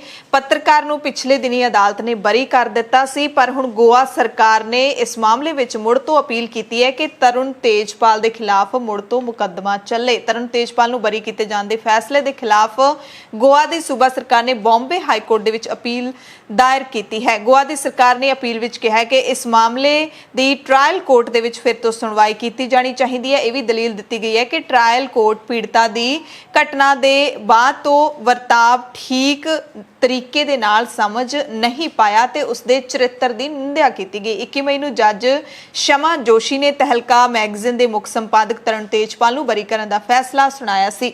ਤਰੁਣ ਤੇਜਪਾਲ ਤੇ ਨਵੰਬਰ 2013 ਵਿੱਚ ਇੱਕ ਇਵੈਂਟ ਦੇ ਦੌਰਾਨ ਗੋਆ ਦੇ ਇੱਕ 5 ਸਟਾਰ ਹੋਟਲ ਦੀ ਲਿਫਟ ਵਿੱਚ ਆਪਣੀ ਮਹਿਲਾ ਸਹਿਕਰਮੀ ਤੇ ਸਰੀਰਕ ਸ਼ੋਸ਼ਣ ਕਰਨ ਦਾ ਜਿਹੜਾ ਇਲਜ਼ਾਮ ਲੱਗਿਆ ਸੀ, ਉਸ ਮਾਮਲੇ ਦੇ ਵਿੱਚ ਫਸੇ ਹੋਏ ਸੀ। ਸੋਸ਼ਲ ਮੀਡੀਆ ਤੇ ਇੱਕ ਵੀਡੀਓ ਵਾਇਰਲ ਹੋ ਰਿਹਾ ਹੈ ਇੱਕ 6 ਸਾਲਾਂ ਦੀ ਛੋਟੀ ਬੱਚੀ ਦਾ। 6 ਸਾਲ ਦੀ ਬੱਚੀ ਨੇ 45 ਸਕਿੰਟਾਂ ਦੀ ਵੀਡੀਓ ਦੇ ਜ਼ਰੀਏ ਆਨਲਾਈਨ ਕਲਾਸਾਂ ਦੇ ਹਵਾਲੇ ਨਾਲ ਪ੍ਰਧਾਨ ਮੰਤਰੀ ਨਰਿੰਦਰ ਮੋਦੀ ਨੂੰ ਇੱਕ ਸਵਾਲ ਕੀਤਾ ਹੈ ਕਿ ਛੋਟੇ ਬੱਚੋं को इतना काम क्यों देते हो? मैडम और सर क्यों रखते हैं? इतना काम होता है बड़ू बच्चों को। मुझे जब मैं सुबह उठती हूँ तब 10 बजे मुझे दो बजे तक होती है क्लास। एक होती है इंग्लिश, उसके बाद मैथ, उसके बाद उर्दू, उसके बाद EVS, उसके बाद कंप्यूटर। इतना ज़्यादा काम रखते हैं बड़ू बच्चों को, जो थे 7, 6, 10। छोटे बच्चों को इतना काम क्यों रखते हैं मोदी साहब? ਮੋਦੀ ਨੇ ਭਾਵੇਂ ਇਸ ਵੀਡੀਓ ਦਾ ਹਲੇ ਨੋਟਿਸ ਤਾਂ ਨਹੀਂ ਲਿਆ, ਪਰ ਜੰਮੂ ਤੇ ਕਸ਼ਮੀਰ ਦੇ ਉਪ ਰਾਜਪਾਲ ਮਨੋਜ ਸਿਨਹਾ ਨੇ 6 ਸਾਲਾਂ ਦੀ ਬੱਚੀ ਦੇ ਵੱਲੋਂ ਹੋਮਵਰਕ ਦੀ ਭਾਰੀ ਪੰਡ ਸੰਬੰਧੀ ਕੀਤੀ ਸ਼ਿਕਾਇਤ ਵੱਲ ਧਿਆਨ ਕਰਦਿਆਂ ਸਕੂਲ ਸਿੱਖਿਆ ਵਿਭਾਗ ਨੂੰ ਹਦਾਇਤ ਕੀਤੀ ਹੈ ਕਿ ਉਹ ਸਕੂਲੀ ਬੱਚਿਆਂ ਤੇ ਹੋਮਵਰਕ ਦੇ ਵਾਧੇ ਬੋਝ ਨੂੰ ਕੁਝ ਹੌਲਾ ਕਰਨ ਦੇ ਲਈ 48 ਘੰਟਿਆਂ ਦੇ ਅੰਦਰ ਕੋਈ ਨੀਤੀ ਜ਼ਰੂਰ ਤਿਆਰ ਕਰਨ। ਸਿਨਹਾ ਨੇ ਕਿਹਾ ਕਿ ਬਚਪਨ ਦੀ ਮਾਸੂਮੀਅਤ ਰੱਬ ਵੱਲੋਂ ਦਿੱਤਾ ਤੋਹਫਾ ਹੁੰਦੀ ਹੈ ਤੇ ਇਹ ਦਿਨ ਆਨੰਦਮਈ ਮਸਤੀ ਵਾਲੇ ਤੇ ਆਤਮਿਕ ਸੁੱਖ ਵਾਲੇ ਹੋਣੇ ਚਾਹੀਦੇ ਨੇ। ਇਸ ਸਮੇਂ ਦੇ ਵਿੱਚ ਬੱਚਿਆਂ ਨੂੰ ਹੋਮਵਰਕ ਦੇ ਬੋਝ ਥੱਲੇ ਨਹੀਂ ਦੱਬਿਆ ਜਾਣਾ ਚਾਹੀਦਾ। ਦਰਅਸਲ 6 ਸਾਲ ਦੀ ਬੱਚੀ ਨੇ 45 ਸਕਿੰਟਾਂ ਦੀ ਵੀਡੀਓ ਕਲਿੱਪ ਦੇ ਵਿੱਚ ਆਨਲਾਈਨ ਕਲਾਸਾਂ ਰਾਹੀਂ ਵਿਦਿਆਰਥੀਆਂ ਨੂੰ ਮਿਲਦੇ ਬਹੁਤ ਜ਼ਿਆਦਾ ਹੋਮਵਰਕ ਬਾਰੇ ਸ਼ਿਕਾਇਤ ਕੀਤੀ। ਵੀਡੀਓ ਦੇ ਵਿੱਚ ਬੱਚੀ ਆਖਦੀ ਹੈ ਕਿ ਉਹਦੀਆਂ ਕਲਾਸਾਂ ਸਵੇਰੇ 10 ਵਜੇ ਸ਼ੁਰੂ ਹੋ ਕੇ ਬਾਅਦ ਦੁਪਹਿਰ 2 ਵਜੇ ਤੱਕ ਚੱਲਦੀਆਂ ਰਹਿੰਦੀਆਂ ਨੇ। ਅੰਗਰੇਜ਼ੀ, ਗਣਿਤ, ਉਰਦੂ ਤੇ EVS ਤੇ ਬਾਅਦ ਵਿੱਚ ਕੰਪਿਊਟਰ ਦੀ ਵੀ ਕਲਾਸ ਹੁੰਦੀ ਹੈ। छोटे बच्चों को इतना काम क्यों देते हो मोदी साहब। ਜਿਹੜੇ ਬੱਚੇ ਵੱਡੇ ਨੇ 7ਵੀਂ ਤੇ 8ਵੀਂ ਜਮਾਤ ਚ ਪੜ੍ਹਦੇ ਨੇ ਉਹਨਾਂ ਨੂੰ ਵਾਧੂ ਹੋਮਵਰਕ ਤੁਸੀਂ ਦਿਓ ਪਰ ਛੋਟੇ ਬੱਚਿਆਂ ਨੂੰ ਨਾ ਦਿਓ। ਟਵਿੱਟਰ ਨੇ ਬੱਚੀ ਦੇ ਇਸ ਵੀਡੀਓ ਨੂੰ ਇੰਟਰਨੈਟ ਦਾ ਸਭ ਤੋਂ ਕਿਊਟ ਯਾਨੀ ਕਿ ਸੋਹਣਾ ਵੀਡੀਓ ਦੱਸਿਆ ਹੈ। ਭਾਰਤ ਦੇ ਵਿੱਚ ਜੁਲਾਈ ਅਗਸਤ ਮਹੀਨੇ ਤੱਕ ਹਰ ਦਿਨ 1 ਕਰੋੜ ਲੋਕਾਂ ਨੂੰ ਕੋਰੋਨਾ ਦੇ ਟੀਕੇ ਲਾਉਣ ਦਾ ਟੀਚਾ ਮਿਥਿਆ ਹੈ। ਕੇਂਦਰ ਸਰਕਾਰ ਨੇ ਅੱਜ ਜਤਾਈ ਹੈ ਕਿ ਭਾਰਤ ਵਿੱਚ ਜੁਲਾਈ ਦੇ ਮੱਧ ਵਿੱਚ ਜਾਂ ਅਗਸਤ ਤੱਕ ਦੇਸ਼ ਵਿੱਚ ਵੈਕਸੀਨ ਦੀ ਸਪਲਾਈ ਵੱਧ ਜਾਏਗੀ ਜਿਸ ਤੋਂ ਬਾਅਦ रोजाना 1 करोड़ लोगों का टीकाकरण हो सकेगा। कोविड-19 वैक्सीनेशन ते बनी टास्क फोर्स के प्रधान डॉक्टर NK अरोड़ा ने कहा कि अगस्त तक मेक इन इंडिया यानी देश विच बनी करीब 25 करोड़ वैक्सीन उपलब्ध हो जाएगी। केंद्रीय सिक्ख्या मंत्री डॉक्टर रमेश पोखरियाल निशंक नूं एम्स दे विच दाखिल करवाया गया। निशंक कोरोना पॉजिटिव हो गए सी पर कोरोना तो ठीक होने तो बाद इन्हां दे शरीर दे विच कुछ अजिहियां शिकायतां मिलियां ने जिस तो बाद उन्हां नूं हस्पताल दे विच दाखिल करवाउणा पिया है। कोरोना तो ठीक होने तो बाद इन्हां दे शरीर विच दिक्कतां आईयां ने। दिल्ली दी केजरीवाल सरकार ने सोधे होए एक्साइज नियमां तहत शराब दी होम डिलीवरी दी इजाजत दे दित्ती है। सोमवार नूं नोटिफाई कीते दिल्ली एक्साइज सोध नियमां 2021 दे मुताबिक लाइसेंस धारकां नूं ऐप जां वैबसाइट दे जरिए घरां तक शराब दी डिलीवरी देण दी खुल होवेगी। कांग्रेस लीडर राहुल गांधी हुण तक कोरोना दे मसले ते जां फिर बेरोजगारी दे मसले ते वख-वख तरह दे मुद्दिआं ते केंद्र सरकार नूं घेरदे रहिंदे ने ते हुण उन्हां ने ब्लैक फंगस ते केंद्र सरकार नूं सवाल पूछे ने। राहुल गांधी ने ट्वीट किया जिस विच सवाल किया है कि म्यूकरमाइकोसिस दे इलाज विच वरती जाण वाली एम्फोटेरिसिन बी नामी दवाई दी घाट दे लई केंद्र सरकार ने की कीता है। राहुल गांधी ने पूछा है कि मरीज नूं इह दवाई देण दी की प्रक्रिया है। इलाज देण दी बजाय मोदी सरकार लोकां नूं इस दियां सावधानियां दे विच क्यों फसा रही है। म्यूकरमाइकोसिस एक वखरी तरह दा जिहड़ा संक्रमण है, वखरी तरह दी लाग है जो कोरोना वायरस तो ठीक होने वाले लोकां नूं अपनी चपेट दे विच लै रही है। म्यूकरमाइकोसिस या कह लीए कि काली फंगस आम तौर ते मिट्टी पौधियां खाद सड़े हुए फलों ते सब्जियां तो फैलती है ते ये काली फंगस इन्नी ज्यादा खतरनाक है कि ये साइनस दिमाग और फेफड़ियां नूं प्रभावित करती है। डायबिटीज के मरीजों या बहुत कमजोर इम्यूनिटी वाले लोगों नूं भी अपनी लपेट दे विच लै लैंदी है। कैंसर या फिर HIV एड्स के मरीजों के लिए यह जानलेवा साबित होंदी है। भारत की पुरुष ते महिला क्रिकेट टीमां के खिडारियों ते सहयोगी स्टाफ के परिवारक मैंबरां नूं उन्हां दे नाल इस महीने होने वाले इंग्लैंड के लंबे दौरे ते जाण दी इजाजत दे ਦਿੱਤੀ ਗਈ ਹੈ यानी कि खिडारियों के परिवारों ਨੂੰ भी नाल जाण दी इजाजत दे ਦਿੱਤੀ गई है। भारतीय क्रिकेट बोर्ड के सूत्रों ने इसकी पुष्टि की है। BCCI ने अपील की सी कि खिडारियों ਨੂੰ अपने नेड़ले ਜਿਹੜੇ ਪਰਿਵਾਰਿਕ ਮੈਂਬਰ ਨੇ ਉਹਨਾਂ ਨੂੰ ਨਾਲ ਲਿਜਾਣ ਦੀ ਖੁੱਲ੍ਹ ਦਿੱਤੀ ਜਾਵੇ ਕਿਉਂਕਿ ਕੋਵਿਡ-19 ਮਹਾਮਾਰੀ ਕਰਕੇ ਉਹਨਾਂ ਨੂੰ ਕਾਫੀ ਲੰਬਾ ਸਮਾਂ ਉਸ ਮਾਹੌਲ ਦੇ ਵਿੱਚ ਬਿਤਾਉਣਾ ਪਵੇਗਾ। ਪਰਿਵਾਰ ਦੀ ਨਾਲ ਲੋੜ ਹੁੰਦੀ ਹੈ। ਇਸ ਤਰ੍ਹਾਂ ਇਹ ਵੀ ਪਤਾ ਲੱਗਿਆ ਕਿ ਨਿਊਜ਼ੀਲੈਂਡ ਖਿਲਾਫ 18 ਤੋਂ 22 ਜੂਨ ਤੱਕ ਸਾਊਥਹੈਂਪਟਨ ਦੇ ਵਿੱਚ ਖੇਡੇ ਜਾਣ ਵਾਲੇ ਵਿਸ਼ਵ ਟੈਸਟ ਚੈਂਪੀਅਨਸ਼ਿਪ ਦੇ ਫਾਈਨਲ ਦੌਰਾਨ BCCI ਦੇ ਪ੍ਰਧਾਨ ਸੌਰਵ ਗਾਂਗੁਲੀ ਤੇ ਸਕੱਤਰ ਜੈ ਸ਼ਾਹ ਸਮੇਤ ਕੋਈ ਬੋਰਡ ਦਾ ਅਹੁਦੇਦਾਰ ਇੰਗਲੈਂਡ ਦੇ ਸਖਤ एकांतवास नियमां करके उत्थे मौजूद नहीं रहेगा। मेघालय के ईस्ट जैंतिया जिले के खान एक बार फिर तो सुर्खियां विच है। इन्हां खाणां विचों एक खान दे विच फसे असम ते त्रिपुरा के घੱਟ तो घੱਟ 5 प्रवासी मजदूरां नूं बचाउण दे लई राहत कारज जारी ने। कोले दी खान दे विच ये 5 मजदूर 3 दिनां तो फसे हुए ने। इन्हां खाणां दी बनावट चूहे दी बिल वर्गी है। PTI मुताबिक ओमपलेंग इलाके विच ऐतवार नूं यह दुर्घटना उस वक्त वापरी जदों एक डायनामाइट विस्फोट तो बाद एक खान दे विच पानी भर गया सी ते उस दे विच मजदूर फस गए सी। बुलेटिन दे विच कुछ खास ते वड्डियां खबरां पूरी दुनिया तो। सब तो पहली खबर पाकिस्तान तो है जिथे मशहूर पत्रकार हामिद मीर नूं चैनल ने ऑफ एयर कर दिता है। पाकिस्तान के सीनियर TV पत्रकार हामिद मीर नूं उन्हां दे प्रोग्राम तो हटा दिता गया है। हामिद मीर नूं सोमवार नूं ऑफ एयर किया गया। ऑफ एयर का मतलब हुंदा है कि TV की स्क्रीन ते हुण कोई प्रोग्राम पेश नहीं कर सकते। कुछ दिन पहला उन्होंने पाकिस्तान की फौज के खिलाफ बोलिया सी। मीडिया की सेंसरशिप होने ते मीडिया ते दबाव बनाउण दे फौज ते उन्होंने इल्जाम लाए सी। आलोचकों का कहना है कि पाकिस्तान दे विच पत्रकार ते खतरा वध रहा है भावें सरकार इस तो इनकार कर रही है। हामिद मीर ने BBC ਨੂੰ ਕਿਹਾ ਕਿ ਉਹਨਾਂ ਦੀ ਪਤਨੀ ਤੇ ਧੀ ਨੂੰ ਵੀ ਧਮਕਾਇਆ ਗਿਆ ਹੈ। ਹਾमिद मीर ਪਾਕਿਸਤਾਨ ਦਾ ਮਸ਼ਹੂਰ ਸ਼ੋਅ ਕੈਪੀਟਲ ਟਾਕ ਹੋਸਟ ਕਰਦੇ ਸੀ ਜੋ Jio ਨਿਊਜ਼ ਉੱਤੇ ਚੱਲਦਾ ਸੀ। Jio ਨਿਊਜ਼ ਪਾਕਿਸਤਾਨ ਦਾ ਇੱਕ ਮਸ਼ਹੂਰ TV ਚੈਨਲ ਹੈ। ਉਹਨਾਂ ਦੱਸਿਆ ਕਿ ਮੈਨੇਜਮੈਂਟ ਨੇ ਮੈਨੂੰ ਕਿਹਾ ਹੈ ਕਿ ਮੈਂ ਕੁਝ ਵਕਤ ਦੇ ਲਈ ਯਾਨੀ ਕਿ ਕੁਝ ਸਮੇਂ ਲਈ ਆਫ 에ਅਰ ਰਹਾਂਗਾ। ਚੈਨਲ ਨੇ ਕਾਰਨ ਕੋਈ ਨਹੀਂ ਦੱਸਿਆ। ਜੀਓ ਟੀਵੀ ਨੇ ਦੱਸਿਆ ਕਿ ਹਾਮਿਦ ਮੀਰ ਨੂੰ ਕੁਝ ਸਮੇਂ ਵਾਸਤੇ ਆਫ 에ਅਰ ਕੀਤਾ ਗਿਆ ਹੈ। ਅਗਲੀ ਖਬਰ ਸਾਊਦੀ ਅਰਬ ਤੋਂ ਹੈ, ਜਿੱਥੇ ਸਾਊਦੀ ਅਰਬ ਪ੍ਰਸ਼ਾਸਨ ਨੇ ਮਸਜਿਦਾਂ ਦੇ ਲਾਊਡ ਸਪੀਕਰਾਂ ਦੀ ਆਵਾਜ਼ ਨੂੰ ਲੈ ਕੇ ਜਿਹੜੀਆਂ ਰੋਕਾਂ ਲਾਈਆਂ ਨੇ ਉਸ ਦਾ ਬਚਾਅ ਕੀਤਾ ਹੈ। ਸਾਊਦੀ ਅਰਬ ਦੇ ਵਿੱਚ ਇਸਲਾਮਿਕ ਮਾਮਲਿਆਂ ਦੇ ਮੰਤਰੀ ਅਬਦੁਲ ਲਤੀਫ ਅਲ ਸ਼ੇਖ ਨੇ ਪਿਛਲੇ ਹਫ਼ਤੇ ਇਹਨਾਂ ਰੋਕਾਂ ਦਾ ਐਲਾਨ ਕੀਤਾ ਸੀ। ਉਹਨਾਂ ਨੇ ਕਿਹਾ ਸੀ ਕਿ ਮਸਜਿਦਾਂ ਤੇ ਲੱਗੇ ਲਾਊਡ ਸਪੀਕਰਾਂ ਦੀ ਆਵਾਜ਼ ਘੱਟ ਤੋਂ ਘੱਟ ਆਵਾਜ਼ ਦੇ 1/3 ਤੋਂ ਜ਼ਿਆਦਾ ਨਹੀਂ ਹੋਣੀ ਚਾਹੀਦੀ, ਯਾਨੀ ਕਿ ਲਾਊਡ ਸਪੀਕਰਾਂ ਦੀ ਆਵਾਜ਼ ਨੂੰ ਘੱਟ ਕਰਨ ਦੇ ਹੁਕਮ ਸਾਊਦੀ ਅਰਬ ਦੇ ਵਿੱਚ ਦੇ ਦਿੱਤੇ ਗਏ ਨੇ। ਉਹਨਾਂ ਕਿਹਾ ਕਿ ਲੋਕਾਂ ਤੋਂ ਲਗਾਤਾਰ ਮਿਲ ਰਹੀਆਂ ਸ਼ਿਕਾਇਤਾਂ ਤੋਂ ਬਾਅਦ ਸਰਕਾਰ ਨੇ ਇਹ ਫੈਸਲਾ ਲਿਆ ਹੈ, ਪਰ ਸਾਊਦੀ ਅਰਬ ਦੇ ਜਿਹੜੇ ਪੁਰਾਣੇ ਵਿਚਾਰਾਂ ਨੂੰ ਮੰਨਣ ਵਾਲੇ ਮੁਸਲਿਮ ਲੋਕ ਹੈਗੇ ਨੇ ਉਹ ਸਰਕਾਰ ਦੇ ਇਸ ਫੈਸਲੇ ਦਾ ਵਿਰੋਧ ਕਰ ਰਹੇ ਨੇ। ਸੋਸ਼ਲ ਮੀਡੀਆ ਤੇ ਇਸ ਫੈਸਲੇ ਦੇ ਖਿਲਾਫ ਮੁਹਿੰਮ ਚਲਾਈ ਜਾ ਰਹੀ ਹੈ। ਇਹ ਲੋਕ ਕਹਿ ਰਹੇ ਨੇ ਕਿ ਰੈਸਟੋਰੈਂਟ, ਕੈਫੇ ਤੇ ਬਾਜ਼ਾਰਾਂ ਦੇ ਵਿੱਚ ਵੱਜਣ ਵਾਲਾ ਜਿਹੜਾ ਤੇਜ਼ ਆਵਾਜ਼ ਦਾ ਸੰਗੀਤ ਹੈ ਉਸ ਤੇ ਵੀ ਫਿਰ ਰੋਕਾਂ ਲਾਈਆਂ ਜਾਣ।